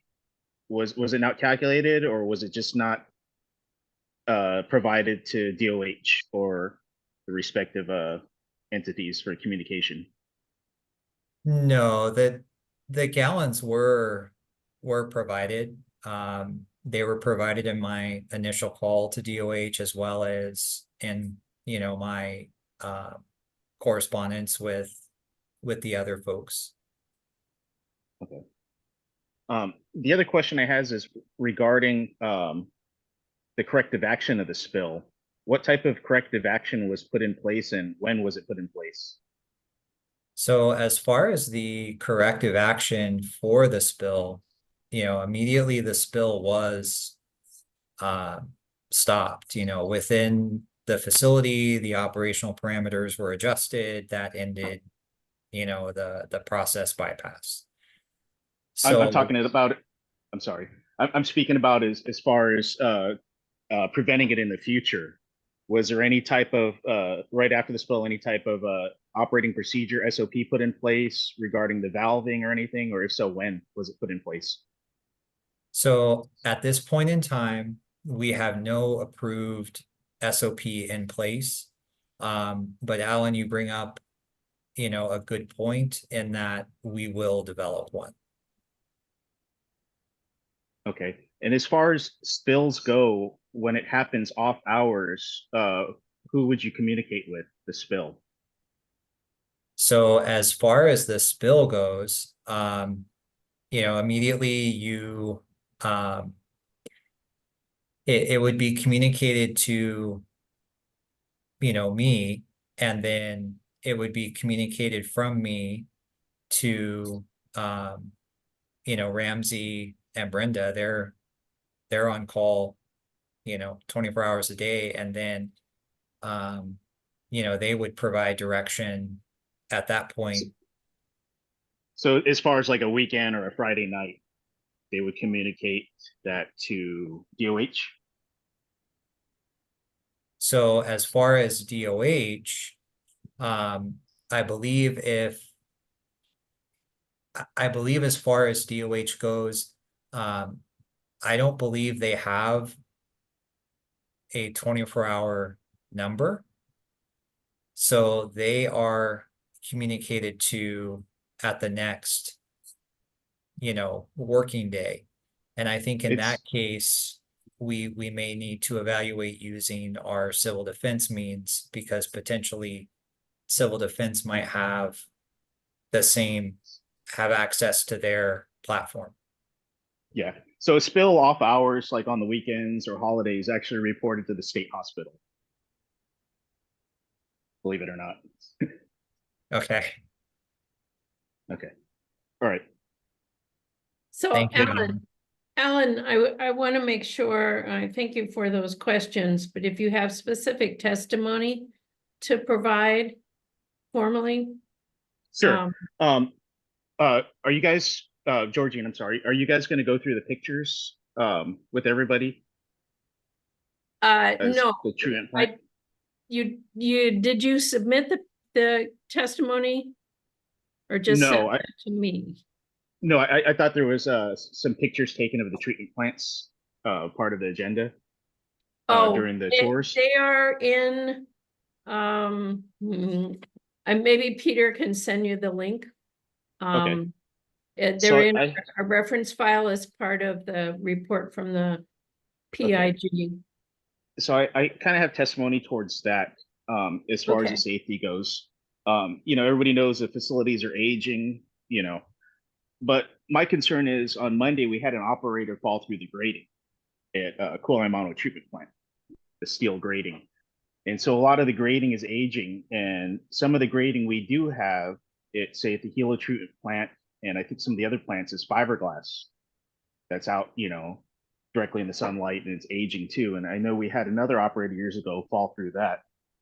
So it's something that I think that needs to be addressed too,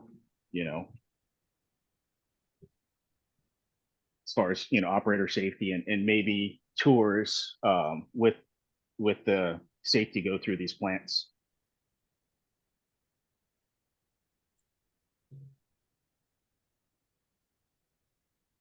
Any other comments?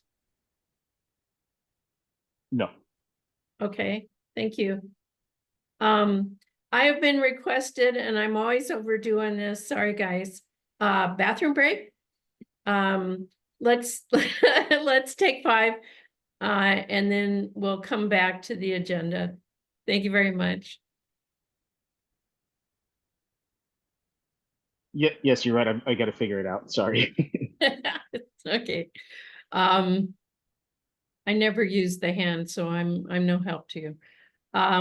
Actually, the next agenda item is kind of follow up to Laura Casio's concern, and she's not here, so I'm going to pass over or actually ask those of you who are on if we can postpone that discussion till next meeting. Oh, Laura, there you are. I'm here.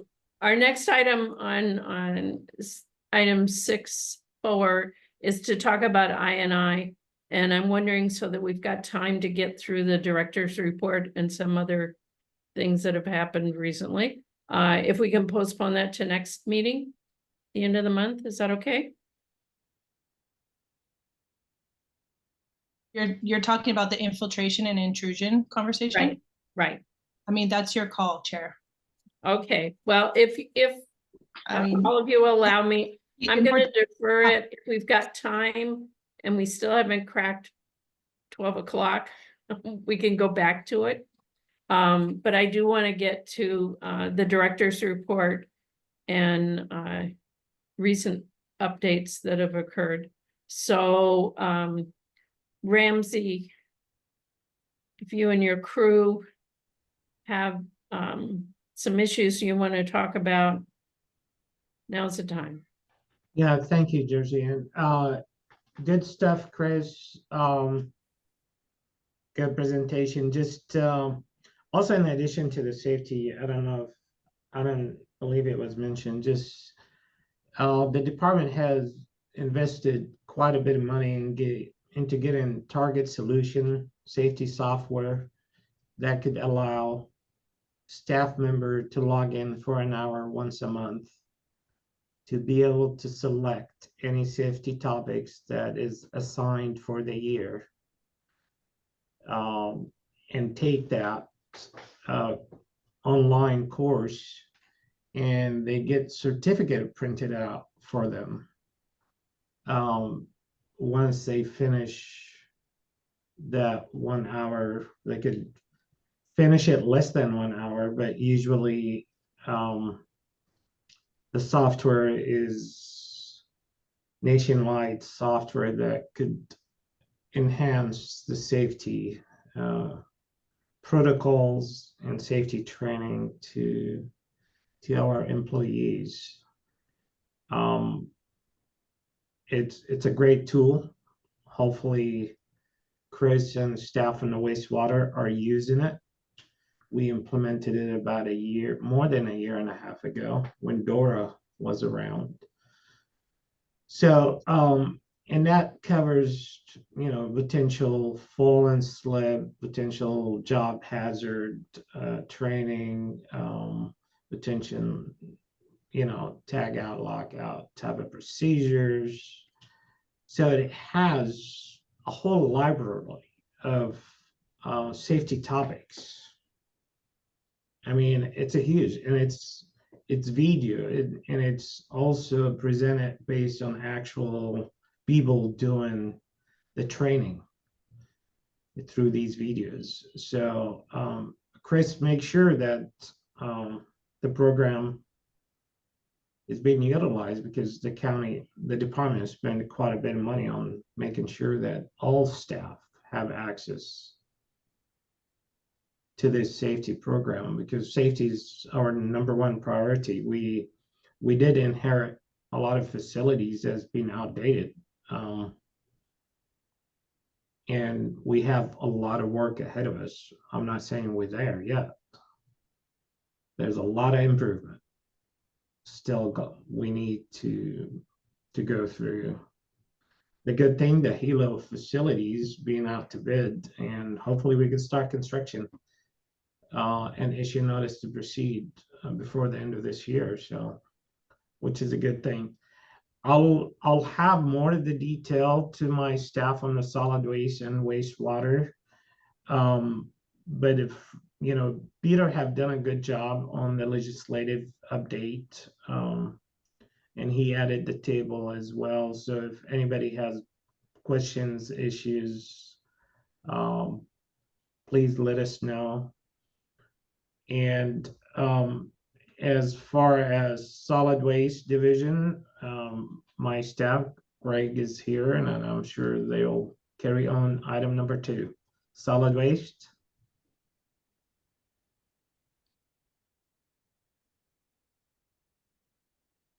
Hi, this is Shalise. Hello, everyone. Can you hear me okay? You're Can a you hear little me okay? muffled, but go ahead. Oh, okay. So just a quick update on the solid waste system operational analysis. We have provided all of the documents to our consultant to be able to proceed with their analysis. We are still on track for the draft to be presented to the COHDEM team on August 23rd. And we're looking forward to seeing the draft of their report. When they were out last, they were able to interview Jean as well as Mike and receive the employment documentation from our business management team. So definitely want to give kudos to all those that participated, from EMC to our entire DEM staff, to provide E2 with everything that they needed to begin and complete their analysis. And thank you also, Georgina. After the last meeting, I did receive your email with the COH source reduction report. So that is useful. And we have given that information to the consultant as well. Great.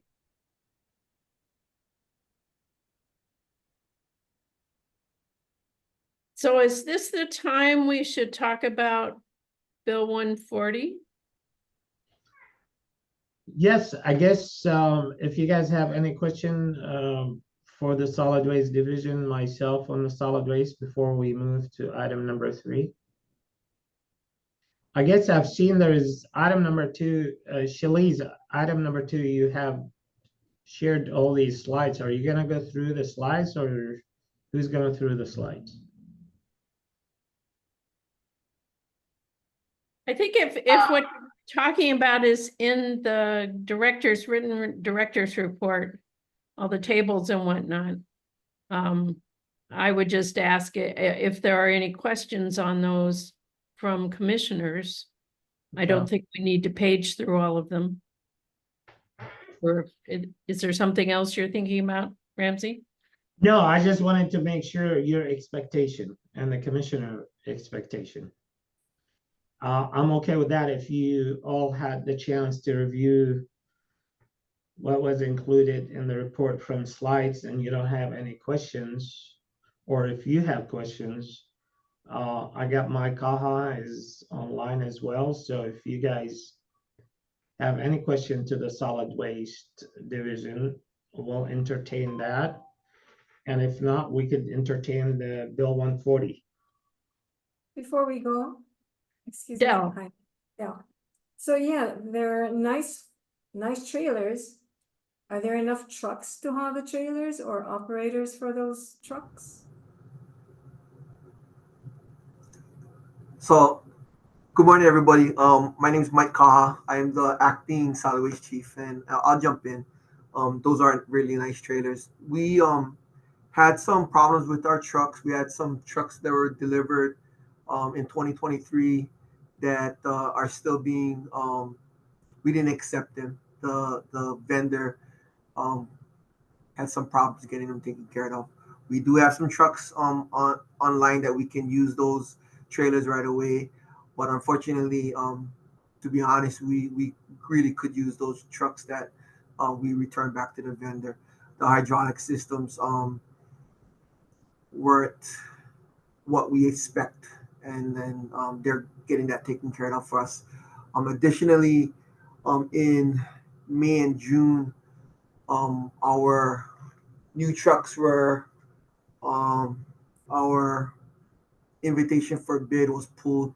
So finance had commented that they wanted to take that on a little bit more, so we couldn't put that out, and that's inadvertently that's kind of pushed us off on getting our new equipment coming in.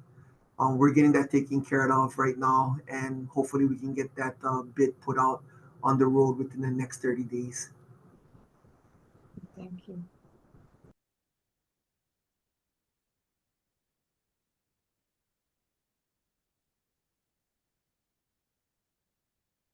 Anybody else? Del, you have another question? Well, so that just leads me to think that we're still renting or hiring contractors, outside contractors to haul. Well, we're renting, yes. So we are renting 2 trucks right now in Hilo, and using that in addition. And then we're still using some of our older vehicles. So we bought in new vehicles to replace some of our older vehicles that, because of the age of it, it's just the efficiency is not quite there. So it's down a lot and it takes a lot longer.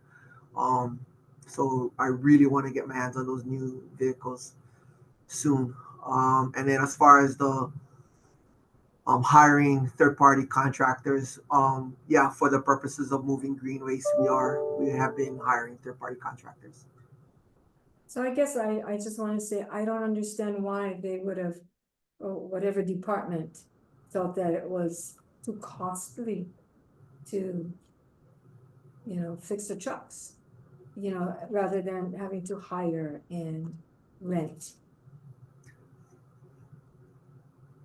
But that So was just opinion. yeah, so two different things, just to be clear. The cost to fix the trucks, that long term, we needed to replace those trucks just from an efficiency standpoint.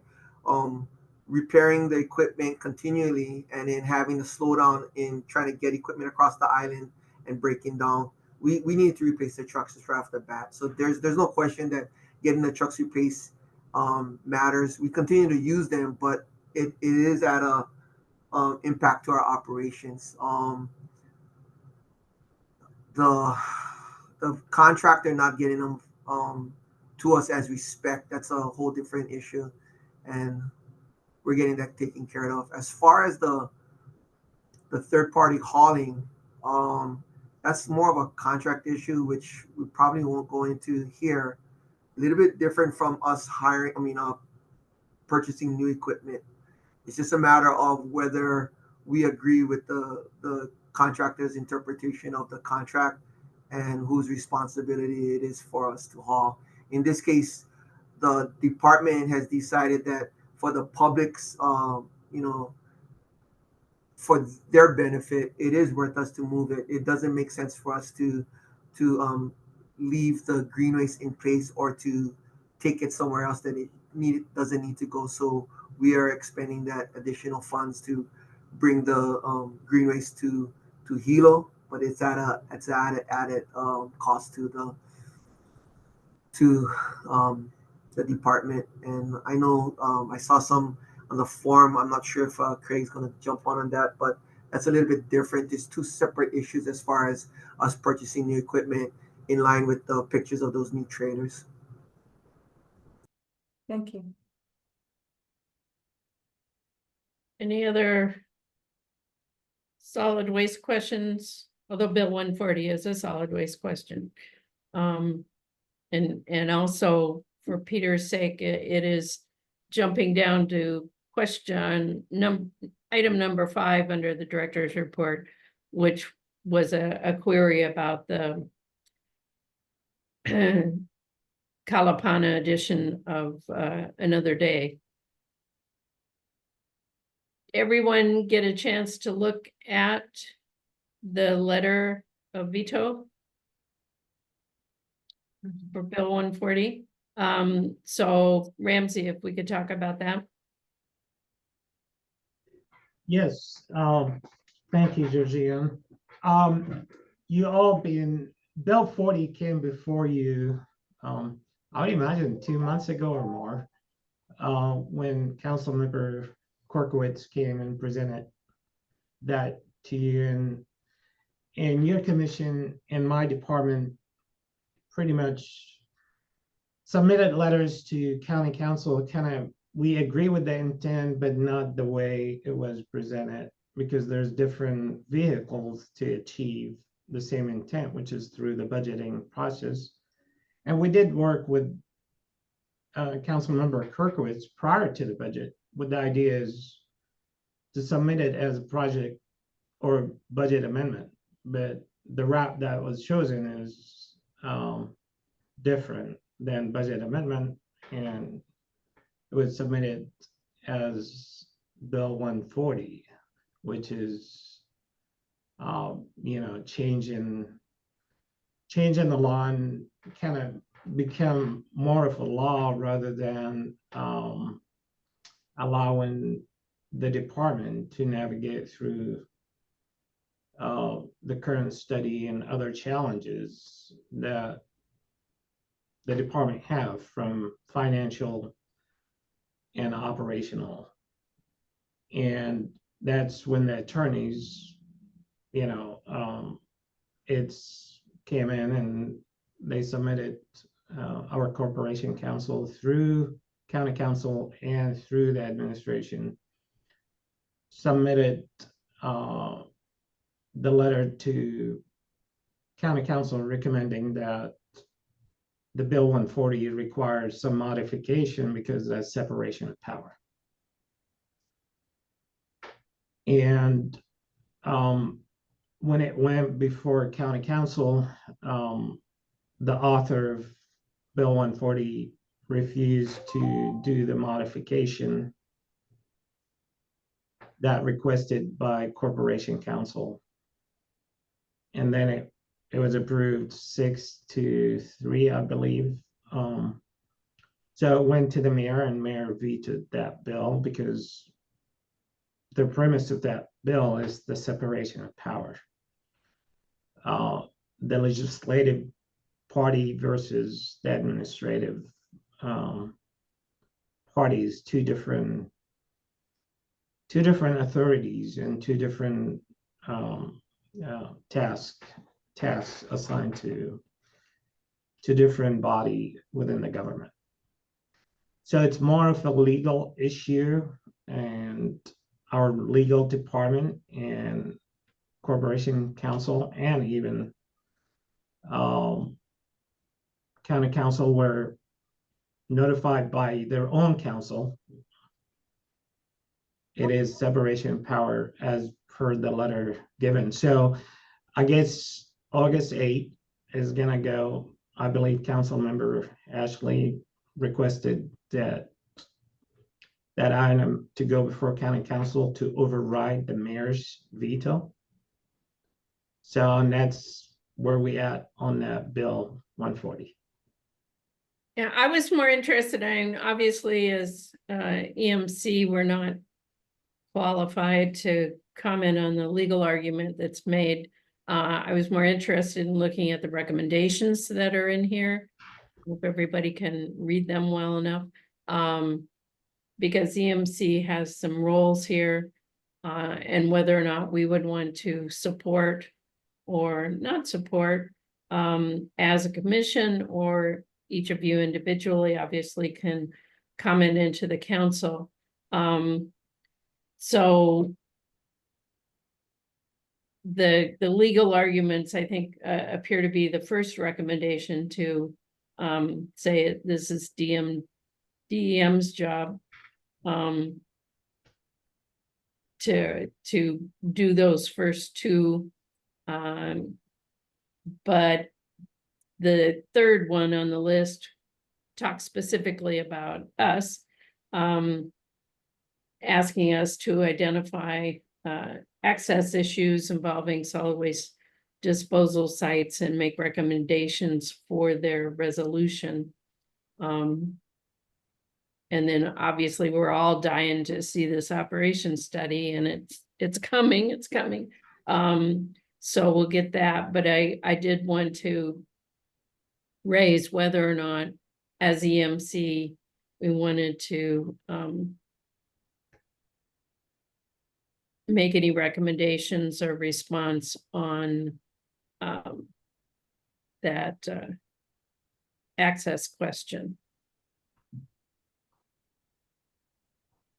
I will say that within the Integrated Solid Waste Management Plan 2019, one of the specific recommendations that we made on Chapter 8, the fourth recommendation was to reduce operating hours at recycling and transfer stations and consider closing one or more stations. Within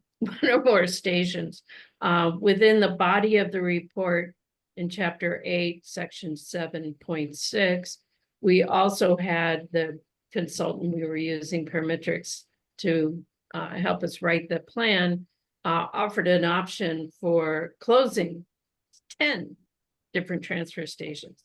And if you would like, Peter could send out maybe that section to you. So EMC's on record as supporting the recommendations that are in the Solid Waste Management Plan, as is the council. So I just wanted to raise that as facts. Whether or not we want to restate them in any communication to the council is the question. What do commissioners think?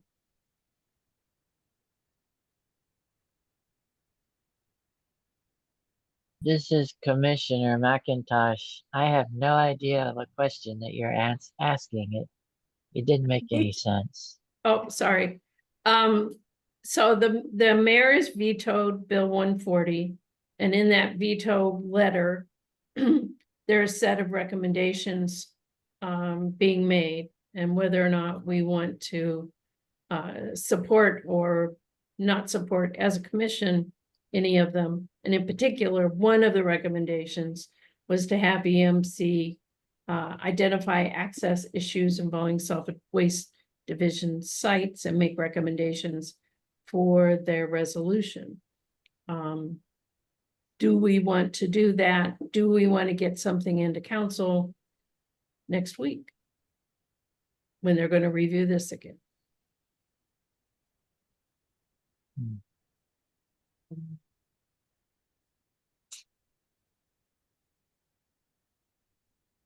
I would say just wait and see if they override the veto or not.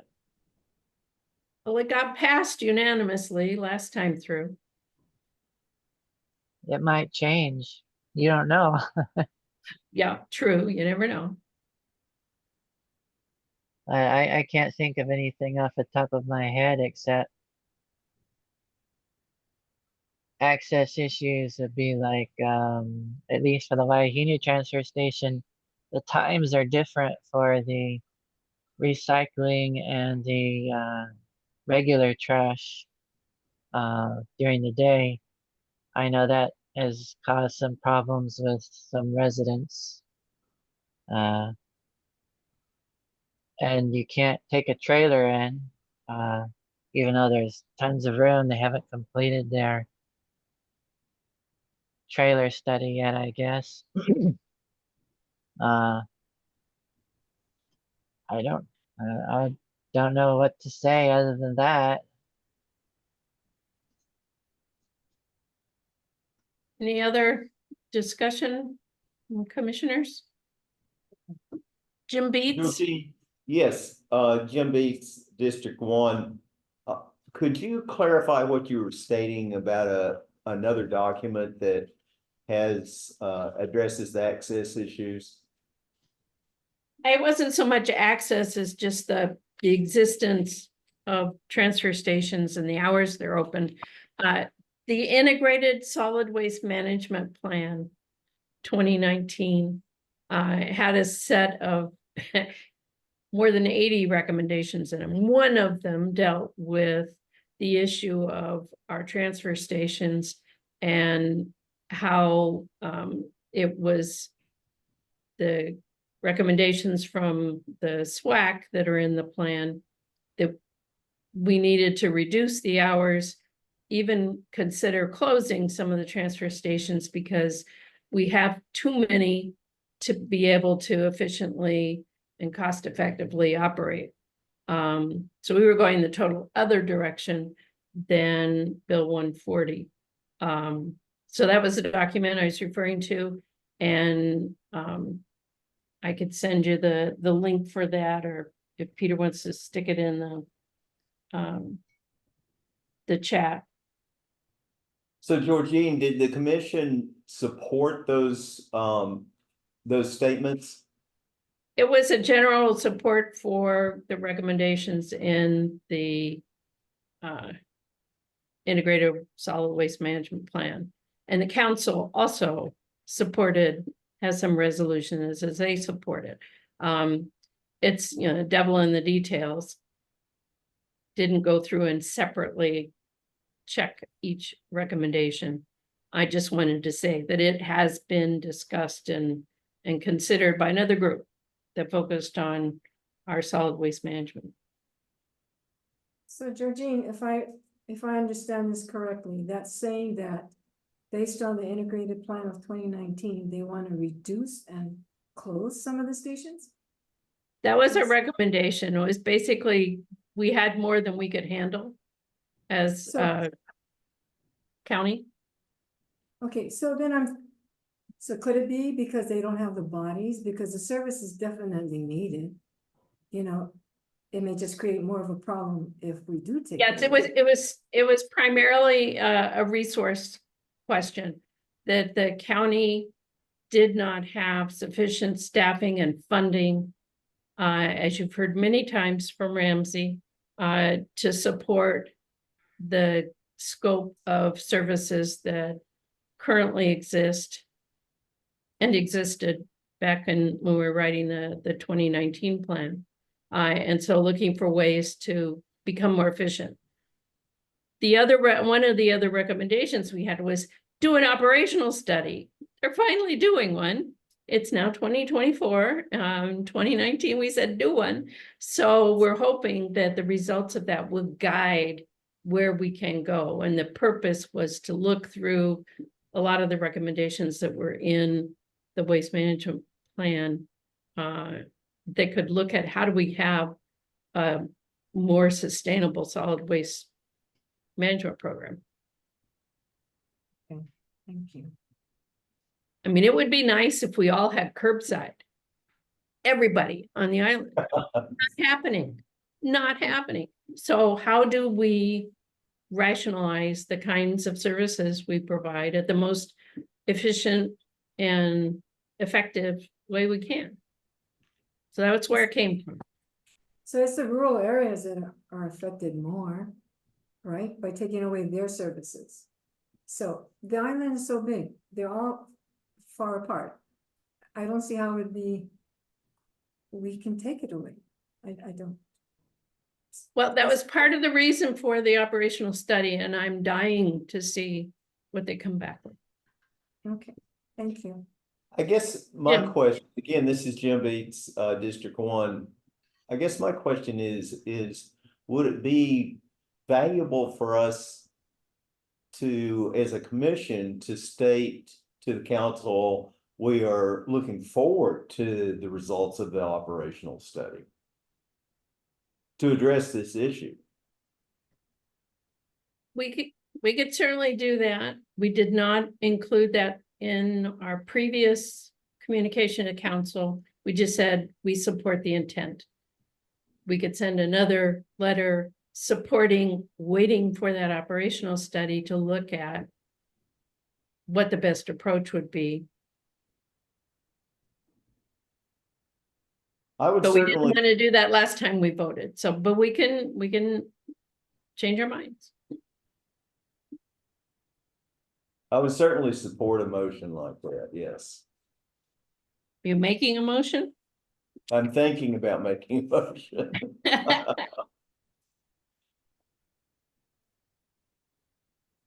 Until he does, any other thoughts?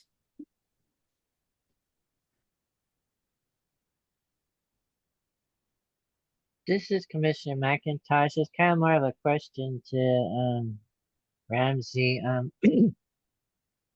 You the lawyers consider this a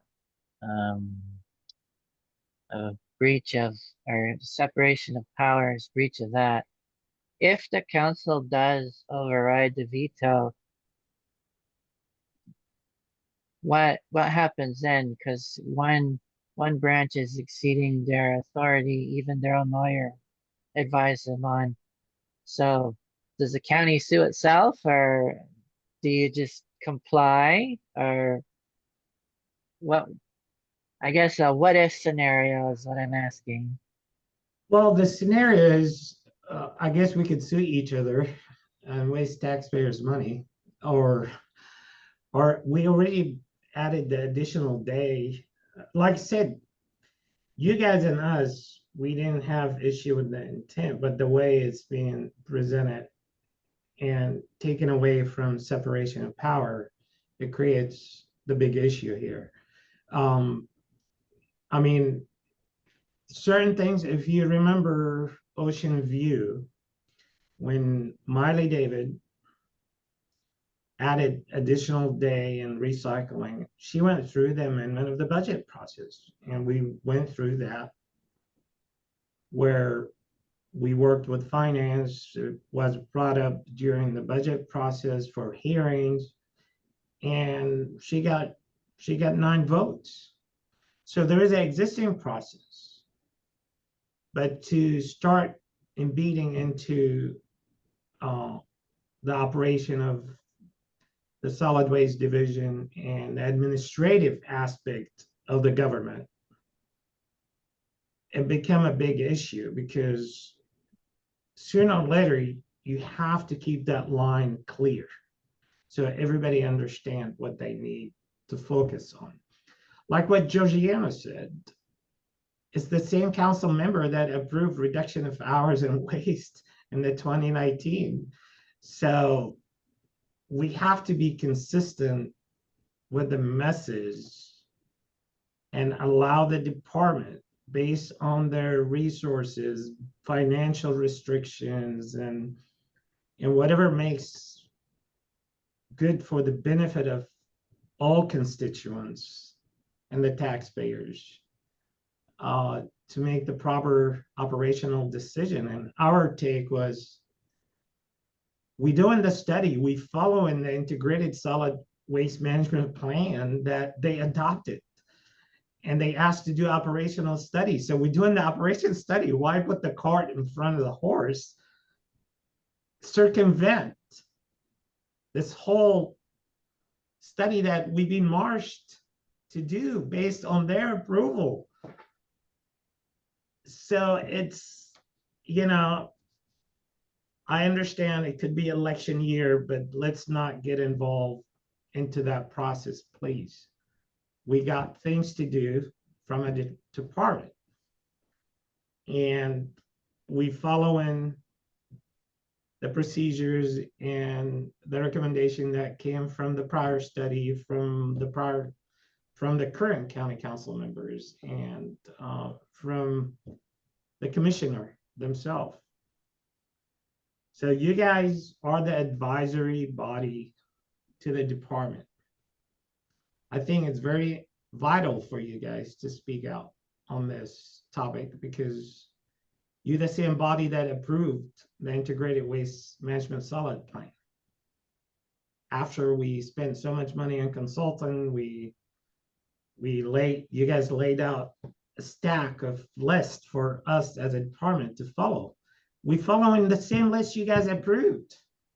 So now you tell us, oops, you know, so stay consistent. You're an advisory committee.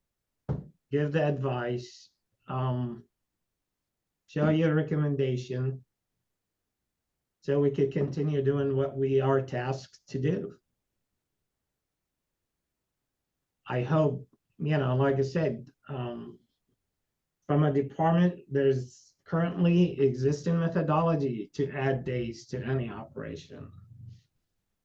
But if people select not to follow the current process and they want to overrule power of separation, to me, that's, nobody want to get into that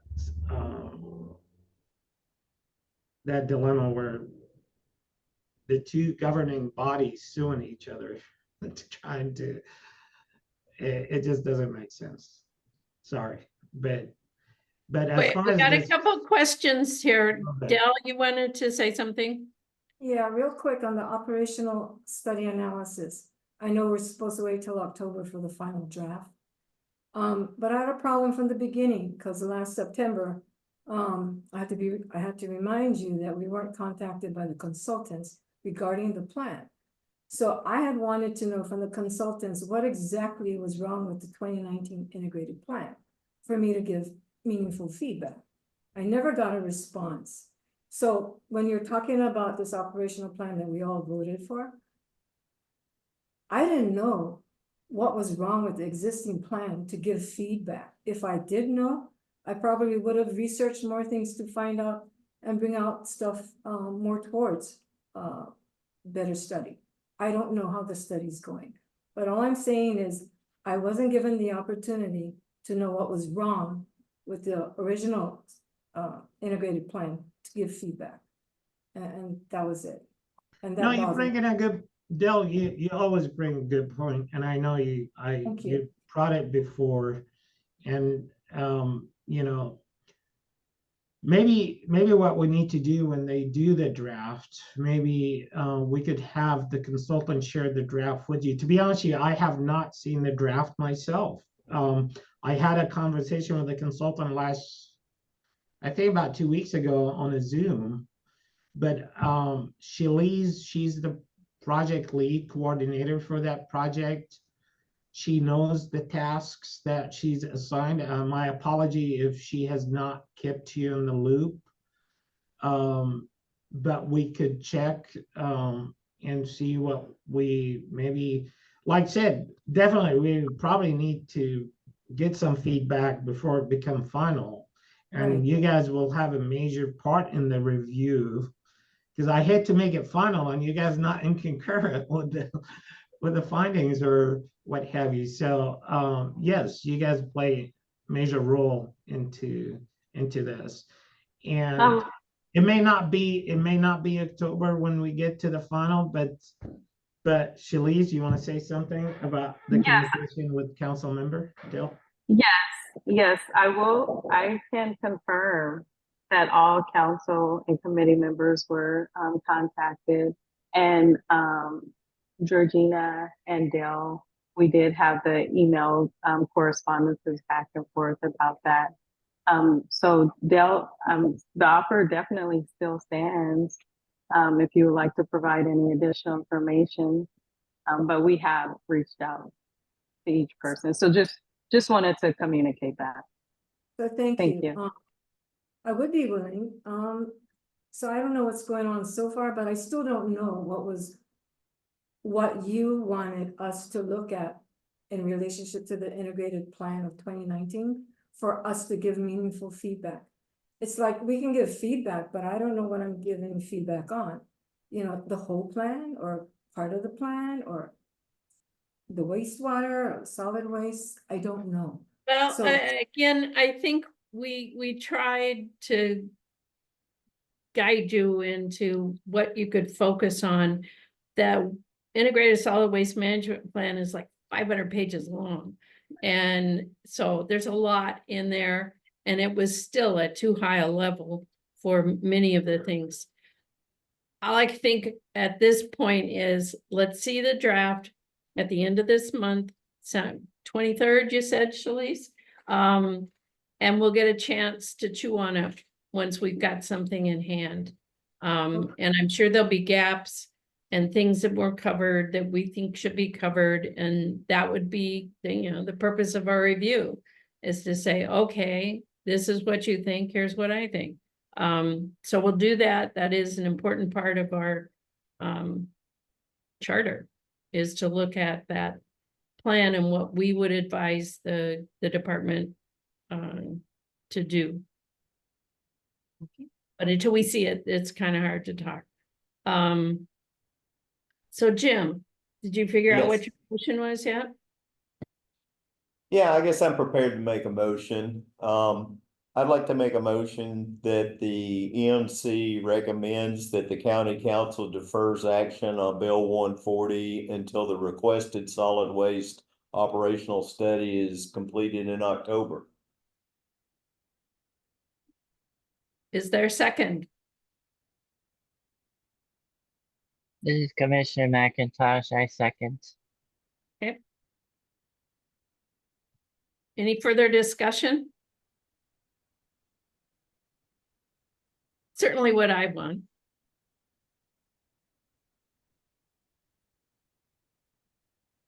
Hi, so Chair, is the motion not to override the mayor's veto, just to be clear?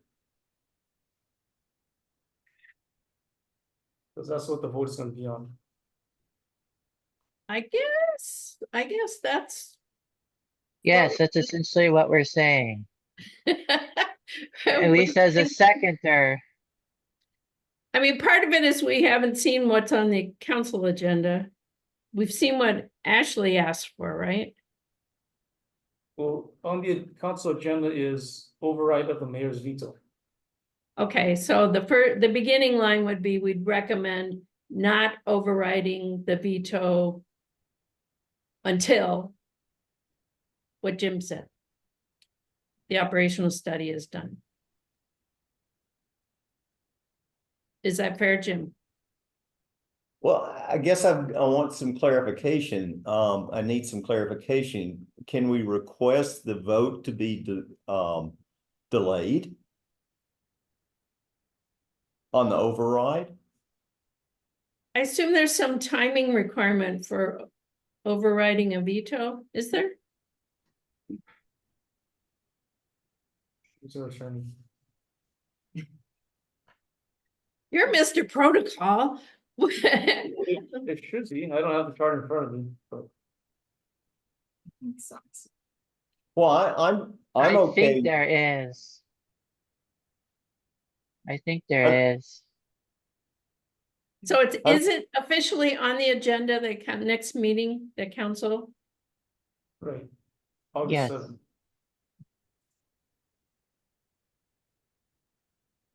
I just saw a So may- request from Ashley to Heather and didn't know if an official agenda has been issued. And if it has, then I think that's what we're referring to, is that we would recommend not overriding the veto until we've all had a chance to look at that operational study. Erica, you have your hand up. I just have a clarifying question because I'm kind of getting lost, if I'm to be quite honest. What you shared, Georgine, of the historic vote that was taken, was that decision, could that be umbrellaed under the same type of decision that we're saying now as to mandating a day? So I'm just confused as to like what this separation of legal termage and this legal issue is exactly, taking into consideration the old agreement that was put forth by EMC of removing a whole bunch of days, recognition that it's kind of the swinging pendulum of going in the opposite direction of what we are wanting to support now.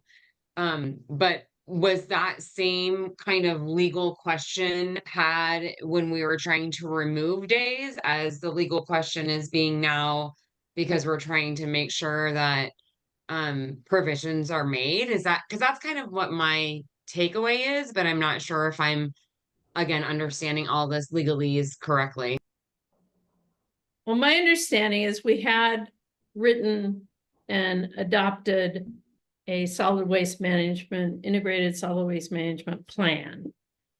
The plan contained a series of recommendations, not orders, not instructions, and not something that every recommendation was necessarily going to be adopted by DEM and the council. A lot of it is in form of recommendations. And so the plan as a whole was adopted. Each individual recommendation and its detail, I would not say has been approved and should be considered an order of the council or EMC, because we don't order anything. So it was a recommendation, and it was included in the intent of the overall plan was to try to come up with an integrated plan that would work.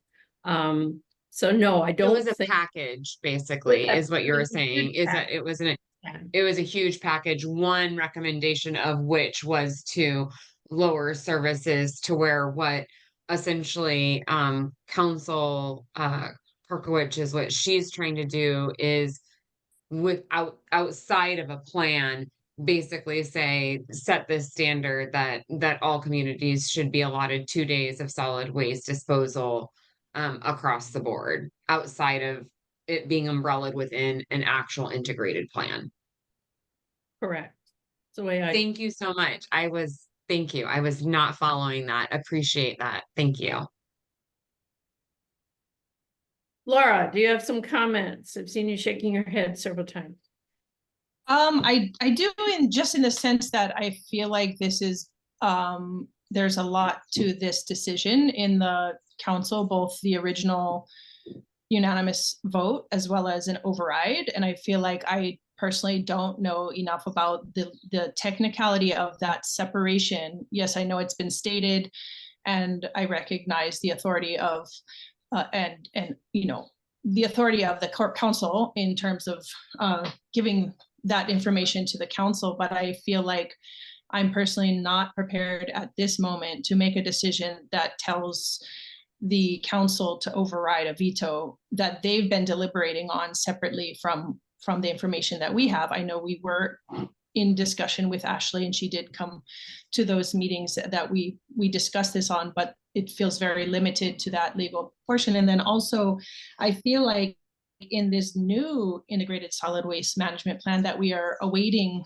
the final the information, that it could be also similar recommendations, but again, it's not an order, it's not a, and this would be recommendations either to leave it the same, reduce hours, or, I mean, reduce days or increase days, but it's still a recommendation. And again, I feel like that information is what the council will also take into consideration if they're discussing those details as well. And I feel like then it's their responsibility to recognize that that is coming out. Perhaps it could be amended by saying, you know, we just want to, if they don't already know, which I would imagine they do, that we would mention that there is a recommendation coming, and then they could decide to defer it or not. So I think I've said enough on that at the moment. Thank you. Any other discussion on what I think the motion is? This is Commissioner McIntosh. I just wanted to say the department is doing an operational study. They're not redoing the plan that Georgine was talking about. I don't remember what it was called. So That's correct. Yeah, The that is- operational plan was one of the 80+ recommendations that we made. And so it's executing that one recommendation. It's supposed to be integrated, so it all kind of fits together, doing all these bits and pieces. Thank you for that Yeah, clarification. that is true. It's part of that integrated solid waste management plan. One of the recommendation was to do operational analysis study, and that's what we took before county council and they approved. The big challenge here is from a department, how could we I mean, look at our whole discussion now is about operational issues. And that's where you guys come in to say, okay, from operational issue, this is what we recommend or not recommend. And that's already a work in process. But to have somebody else come through the back door and circumvent us doing what we're doing now and say, you know, I don't care what you guys say, this is what I'm gonna implement. And I think that's where the separation of power comes in. The current process allows us to go through the commissioner for advices, for implementations, for recommendations. But once we open the door for somebody else, council member, to come circumvent this process, then what is it good for EMC and the department to exist? If tomorrow they could come up with another bill. So we lose track of going through a process to making a decision rather than somebody makes a decision for you. And that's the difference. That's what we have before us. Do you want somebody to make a decision, or do you want to go through a process to come to a decision? And I think that's what you guys facing with as a commissioner. And you guys need to, if you guys feel that, yes, any council member, anytime from now on, they come and whatever they suggest become the law versus let's go through the process and vet out what's good for the community and everybody play their role. And I think that's, you know, and you guys playing your role, department playing their role, and that's why we're doing the studies and we following the recommendation that you guys provided to the department. But we need to be very clear of ramification moving forward when we start, and I think that's what legal recommended. You cannot, that's why they recommended to add the language. But the refusal of adding the language, to me, is very dangerous moving forward with any projects, not because of the department. It could be any department. It could be anything that we need to do for the county. Well, again, and I don't know if Sinclair's still there, but I think we need to draw the line that It is not the role of the EMC to talk about or make recommendations one way or the other over this issue of separation of powers. We are not a legal advisory group. We are more an operational advisory group, if you will. So I don't want to deal with that aspect of it. I have personal opinions, but they really aren't relevant to the EMC at this time. What I do care about is ripping up 2 years of work, working on that integrated solid waste management plan that said, hey, we got to get this operational study and we've got to make sense. And one of the things that may be the right way to do it is to look at, do we need fewer transfer stations? Can we cut back hours so that we can manage this? You need to look at it and look at it through this operational study. So I don't have any problem at all. Make a recommendation to, would you guys hold off? And, you know, I could give you a good some example. other mechanism, but we really want you to, want all of us to be able to see and digest this operational study. I could give you a good example, right? Somebody else comes 2 years down the road of this year or next year and say, you know what? The 7 days is going to become 2 days because I'm only required to provide 2 days. So the law could even be spin the other way. That's what I'm saying. I don't understand without having the study, trying to figure out, because, you know, technically we could, you know, we could make 2 days for every facility on the island, but that's not the right answer. Erica, I want you to have a chance to speak. Yeah, you kind of echoed what I was feeling, Georgine, so I appreciate that. I'm wrapping my head around the legal language of this discussion. It was my understanding from listening to Ashley last time she spoke is that her goal really is to just create a minimum standard. And so I don't think that it's a thought of transfer stations going from 7 days to 2 days. I think it's a concept of that if dense communities need solid waste removal, that at a minimum, we would like to see at least 2 days. So I just keep going back to the concept of what was being proposed. And aside from the veto, I feel like we still kind of have that same I still have that same desire, I guess, to be able to. I know that we played with the language last time of just like, how do we want to say that we're basically supporting the concept, but maybe the vehicle to change might be in question. And I feel we're kind of going in another circle of the same kind of conversation to where the concept of, you know, offering a minimum of services to dense communities is needed. The legal framework of how Ashley was doing it was because there was a lack of movement within our county to make a decision to offer that service.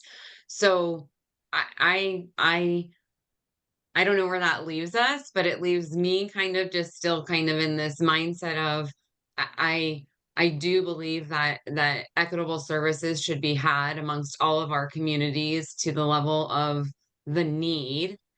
And I also, I'm not a legal person to understand all of the ins and outs of what the appropriate body to do that with. And I feel that what Ashley was trying to do based off of what I learned in her discussion and presentation was that this was kind of an end of the road option for her to try to get services to her constituents. And yeah, I don't know where that leaves us for today, but those are kind of my main takeaways from, I think, the discussions that we've had to date. This Did is, Oh, Lee, were you saying yeah, something? this is Commissioner McIntosh. I just wanted to point out that when you pass laws, not only do you have the intent, but you also have to consider how it can be abused by other parties. And so Ramsey was just showing one way that even though the councilwoman's intent was to have a minimum, a future director could come in and say, hey, I want to use X amount of dollars for something else. We'll just put everyone at two days a week, and he meets the requirements of the law, even though that wasn't the intent when it was passed back then. And so that's why you have to be careful when you pass laws. You have to keep that in the back of your mind, and why departments kind of like to have be able to make rules as they go along rather than have it enshrined in the law, because then it has to be changed that way. But anyways, we have the whatever it's called. We have that on the floor, the resolution on the floor, so we have to get back to that. Right, the motion on the floor, but the motioner, Jim Beats, has a comment. Yeah, I actually agree with everything that Lee and Erica says, but I greatly appreciate Lee's point. If we are pursuing things through legislation, Ramsey's response, if this were to pass, could be closing Hilo for an additional day. Then we go back into the next legislation of reinstituting Hilo. So, the use of legislation in this is not how government works best. This is how government works best, what we're suggesting. So let me accept the friendly amendment that was made and provide this modification to the motion, and that is the EMC recommends to not override the mayor's veto on Bill 140 to allow review of the requested solid waste operational study due in October.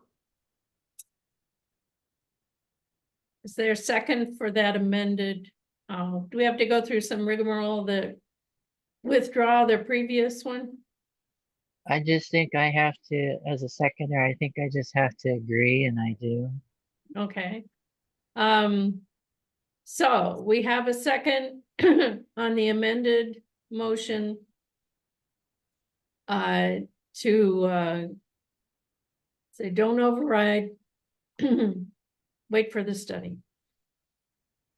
Discussion. Laura.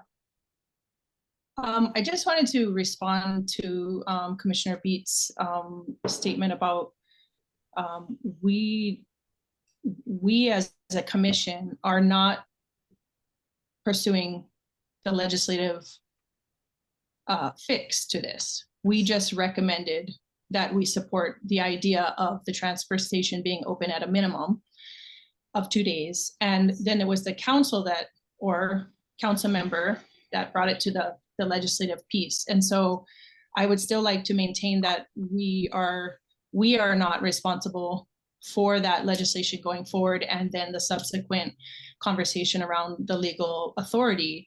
And so I wanted also to ask Sinclair if we can have clarification on two things. And one is that, is there a time frame in which the override needs to happen? I know, Chair, you mentioned that there may be, and so I wanted clarification on that, because I think we might be asking something that is not possible, and then would inadvertently or subsequently mean that we are asking for them to override it, period, because there is a deadline.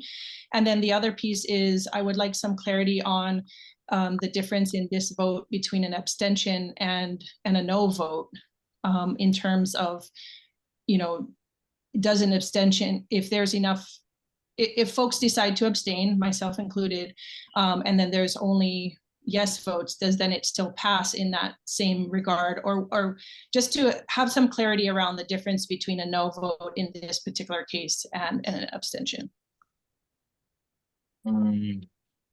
There's a lot in there that you asked. I don't know off the top of my head council's rules and requirements as far as vetoes go. Peter shared. Like Peter put in the chat. Right. Peter put in the chat a section of the charter 3-12 that provides kind of the timeline, the objections of the mayor, but I have to read that and kind of digest it. It's like kind of old language, but I can read it right now and give you an opinion, but the objections of the mayor shall be entered in the journal of the council, and the council may, after 5 and within 30 days after the bill has been so returned, reconsider the vote. So they have, after the mayor vetoes it with his objections, it looks like they have between 5 and 30 days to reconsider that bill. So that looks like the time frame. Subject to, I don't know if council has some rules or something, wiggle room in that. I think your second question, as I understand it, was what happens if some members of this EMC abstain from the vote of the motion that's on the floor right now?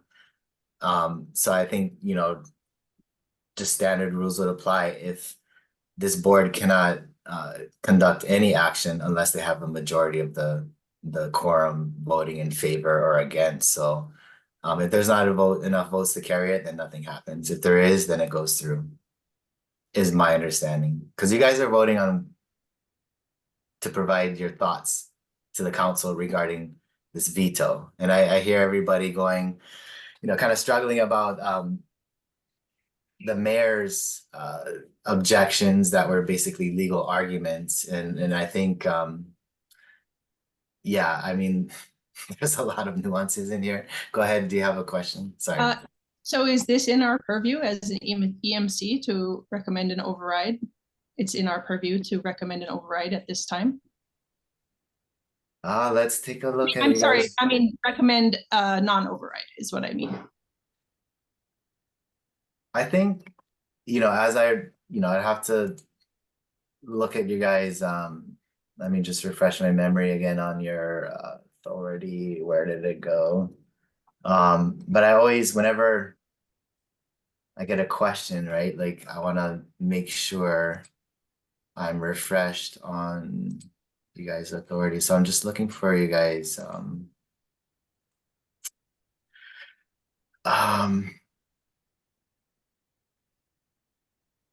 You know what, give me a second on that one. Let me just look at you guys. So the question is, do you guys have authority to comment on that legal position posed by the mayor and corp counsel? Okay, yeah, give me a second. Let me just look and review you guys' rules. I'll pop in. Okay, whether we want to continue talking about this topic or since for crying out loud, it's almost 12:30. If there are any other items of information that you wanted to make sure we knew about in the director's report, I can skip where the solid waste reduction sustainability group is gone. It's gone real slow, just like everything else in Hawaii. So I'll get back to you at the end of the month. And again, remind anybody if you want topics on the agenda for our next meeting, which is August 28th. Send them to me and Peter, and I'll try and figure out how to get them back in. One of the items will be I&I for the Hilo wastewater system. But if there's anything else, just let me know. So Ramsey, were there any other updates? Yeah, I Regina, go ahead, Sal. Oh, do you have the answer? Oh, he put his hand back up. Yeah, sorry. And it's, you know, so I guess first thing, so shoots, where did I just flopped it out? So the chapter 2 says the council shall refer a bill to the EMC for consideration. So that happened, right? The bill came over and I can't remember, I think Commissioner Ocasio stated what the recommendation was, right? So that happened. If the bill was, what did it say? Basically, if it's amended, then they got to send it back again. So was the bill amended and sent back to EMC? So no. So I think you guys already provided your guys' input. I think it's done already. And so you know, I've been multitasking this whole time. I got a bunch of deadlines today in litigation cases. So, you know, I wasn't really paying attention, but it's not even on your guys' agenda to be providing comments. So I think it's buried in there in the director's report as an update. But as far as section 2-207 of the Hawaii County Code, which explicitly provides you guys powers, duties, authorities, and what you're supposed to be doing, I think you've already done it. So I think it's Okay, so this whole conversation was, yeah, it's and moved. and that's fine. It's lessons in civics. And the issue of this operational study and how we really need to go through it with a fine tooth comb, because that is within our purview to provide comments to both the DEM as well as council. If there are some things in there we really want to recommend get done, okay? So we all consider it important. You know, decide yourself whether you're gonna vote for Rob, whatever. That's off our plate, so thank you, Sinclair, and the motion is mooted, or whatever the official language is. So we're not talking about that anymore. So again, Ramsey, if you're still there, if there's some other wastewater issues that you wanted to bring to our attention or get input. Sure, definitely. There's at least good news to share with the commission, which I have not heard it yet. You guys talked about the bypass at Hilo and the process and scheduling and notification and notices and what have you. But I think what staff have failed to tell you that the same week we hired a consultant, divers. They end up diving, running a dive test through the outfall at Hilo. Preliminary, we're still waiting on the final report, but in talking to them and doing the observation, our staff doing the observation and talking to them, the system is working as intended for design. It looks, you know, there's no leaks through that outfall, which is a good news for the community, a good news for you guys to hear, because we kept hearing rumors that, oh my God, we got leak, we got water coming out of the outfall, we cannot swim and what have you. So the good thing is we got divers went out there, they assist the entire length of the outfall, and there's no leak.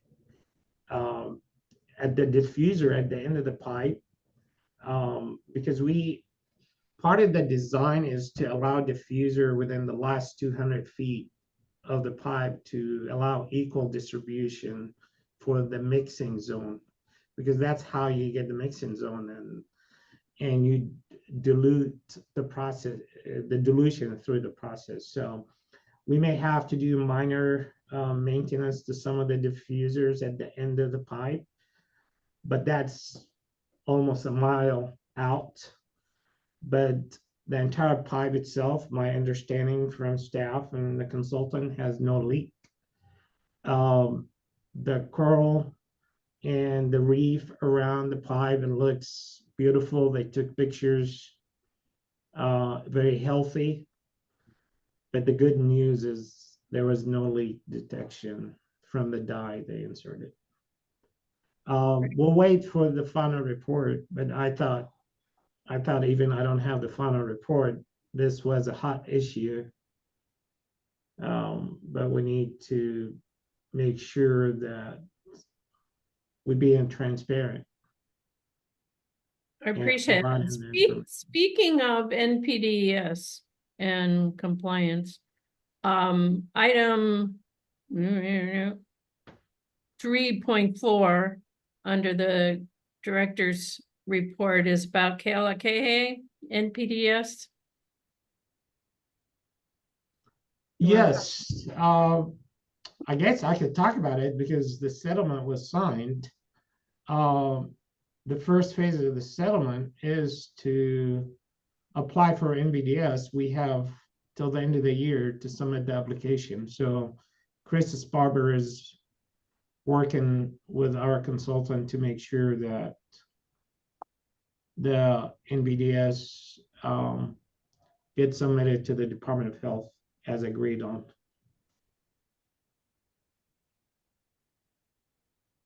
So the settlement was, yep, we've got a point source. We require an NPDS on the current discharge method, and you're It's working. not a point source, it's functional equivalent. Okay, So we have to go through that process, but yeah. okay. And your anticipation of issues? In new territory, we need to fill the application. Because remember, I gave you the scenario of the straw between two bodies of water, right? So the whole form was designed to address that particular scenario. So now you took the straw out. How are you going to fill the same forms that may have questions not applicable to the one that without the straw? So that's what we're trying to navigate. Okay, well, certainly something to keep us updated on, and hopefully it'll all come together. It'll be good to have the pretreatment rules get into place as well to help make sure any and all effluent coming out of that plant is qualified for their NPDS. Chris, have I missed anything, Chris? You still on? So yeah, so I just wanted to add for the team, so draft NPDS permits do come out for public comment. So once we get to that point with Kealakekee, you know, you guys are gonna have the ability to see that and comment. But I also just wanted to toss out that the Kulaimano NPDS permit is out for draft comment. So that's on. We run a notification in the newspaper, and that's out. But yeah, Kealakekee is a unique situation. I think that for us being the permittee and for the state, being the regulatory agency, there's going to be a lot of discussion, teamwork on, what kind of fits our situation and how to proceed. So those conversations have actually already started.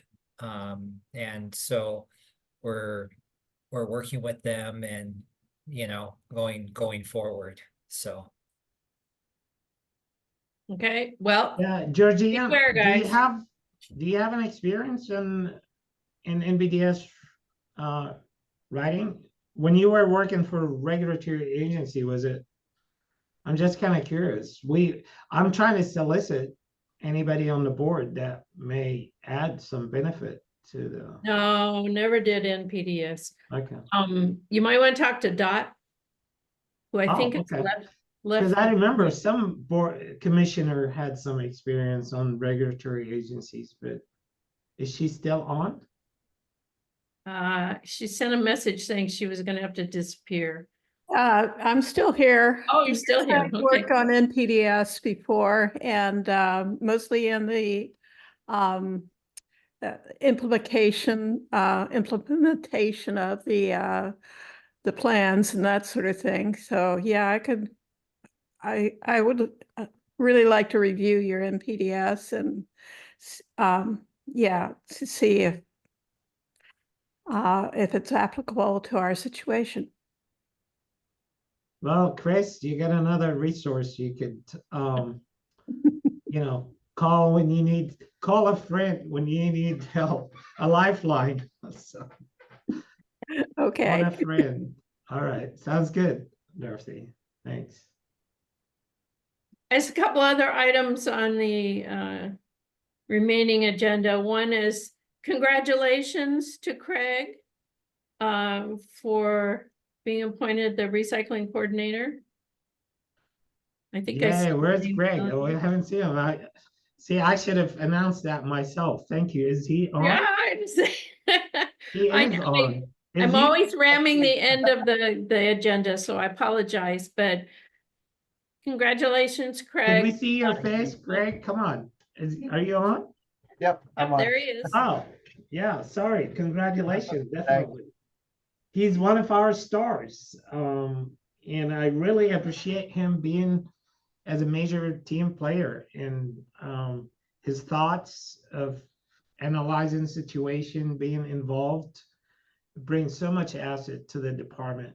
And thank you. Thank you for being major team player. Thank you. Congratulations. Thanks. And thank you for hanging in with us on our crazy meetings. I did not put this descriptor in the agenda. I allow DEM to put down topics they want to talk about. What the heck's a storekeeper?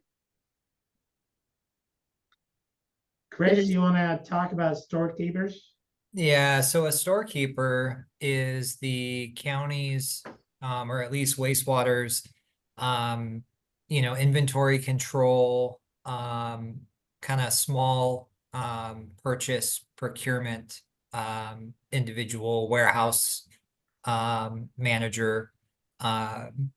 So they do those various functions, and they also help with the asset management system, and they also track, procurements that are going through the large purchase, the small purchase, out for IFB, out for RFP. They kind of keep track of the Stuff, all the stuff. That's documents. good. Yeah. That's good. I was just curious. So it sounds like you are making some progress on being able to fill some vacancies.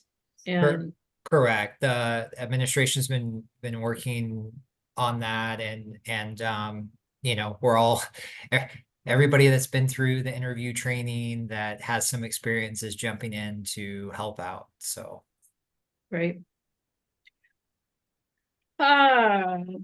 So next meeting, moving on the agenda, we will be talking about the pig report. And be able to actually discuss items. And I also wanted to make the announcement, our next meeting is in Kona, August 28th. FYI, if you haven't seen a notice directly, the general plan, presumably the final draft, is out for public comment until I think September 20th. There are going to be a couple public meetings. Again, we didn't comment last time, but individually, I think maybe some comments were made. Whether if somebody wants to bring that up for the agenda, in the end of August, let me know. Otherwise, I'm out of gas. Anybody else have anything they would like to state? Del. Okay, stretching, but, did we cover 4.2 on other vacancies? I heard keeper and that was it. Yeah, we had the description of number 1, but 2, how many vacancies do you still have, Ramsey? Well, can I be more specific? Sure. Thank you. So not only the total number of positions posted for each division for the June and July, but the titles of those positions, the number of applicants for each position, and the number of hires made or positions currently in the hiring process. And I keep asking that because when we're talking about taking away services that we're supposed to be providing, the main reason is we have no staff. We have nobody to do that. And so it's important to know with the existing staff, how many are on extended leaves, administrative leaves, workers' comp, or helping other divisions, or on military leave. I mean, it's critical, I think, for us to know, or for me, because we're supposed to be providing services to the community. And yeah, we have a big island, but if we cannot address the staffing, there's other programs and projects that's not going to happen. you know, so this is why I keep, it's a need to know, and that's kind of it on that. If then we could, you know, get an update every month, because every month we're hearing, you know, that we're always short-staffed. I mean, people are being overstressed. I mean, even talking to some of the operators at the wastewater, it's like one person alone, not only is it a safety issue, it's compliance issues, and it's a health issue. So I think we need to maybe take more of a direct interest in the hiring. You know? I am going to take you offline, not only because we've been going way too long today. Hey, that was it.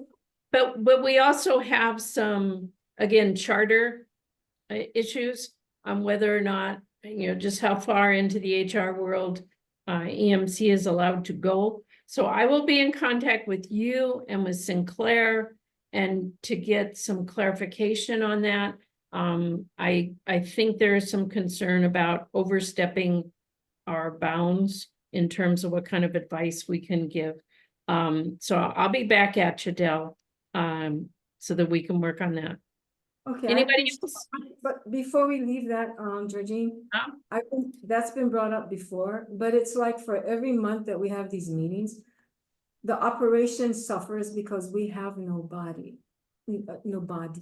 So that becomes a function of the department, I think. That's why I went back and forth with Sherry too. It's like, it's not real clear what, for me, because it is a function of the department when we cannot staff properly. You know, and I hear you. I hear. Here's what I would recommend. You guys put the word of mouth out.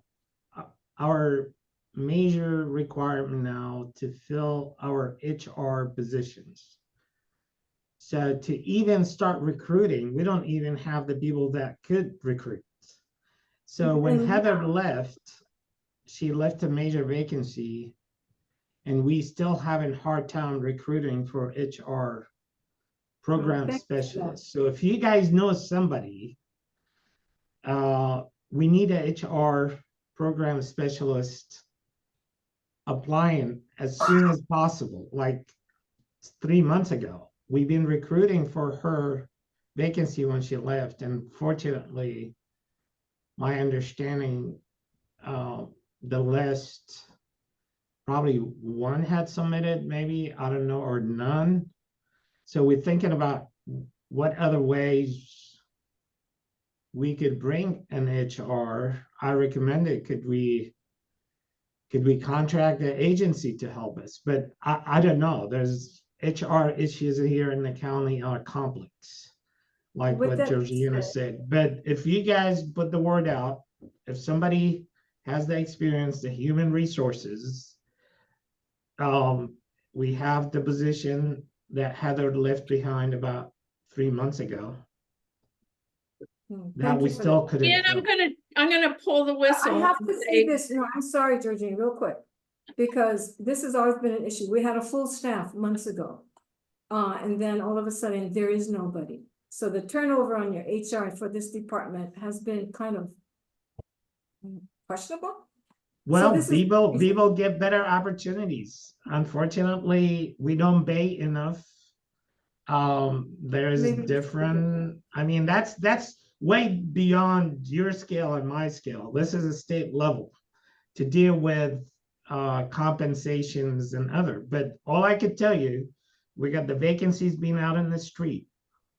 If you guys know somebody, have them apply, because without the bodies applying for these positions, you're not going to be able to fill the positions.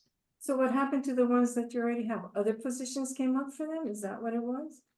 I pull the plug. Well, Peter, you're muted. I'm sorry. I gotta get out of here. Del, I respect your questions, but you're doing an investigation on the department. You need to advise. If you have questions, you could apply for the position yourself. But I just want to make sure. Sorry, you guys gotta listen to Georgine. She's the chair. Everyone, you gotta let Georgine chair, have some order. Yeah, Have and to she's You know, order you very, guys Order. going way beyond your charter, I think. at this point. Whoa, okay, listen, we're all that getting, includes I mean, everyone, yeah. we're hungry for lunch. Erica, I'm going to give you the last word, which will be to move to I adjourn. feel so honored. No, I'm just saying, I just wanted to hop on. I see Ramsey solicit all over. I truly believe that he is trying. I also just wanted to kind of just mention that some of the staffing concerns and even some of the the recommendations and resources from EPA within that tag and technical advisory, some of them touch on this kind of complication. And so I do think that this could be a deeper conversation next month when we go over some of the EPA resources for technical assistance that they can offer in trying to navigate some of the challenges. Okay, thank you. All right, could I get a motion to adjourn, guys? I move to I make a adjourn. motion to adjourn. Okay. All in second. favor? Leave the meeting. No, say aye. Aye. Aye. Okay, thank you. Fantastic discussion. I dread having to look at the transcript. Hello?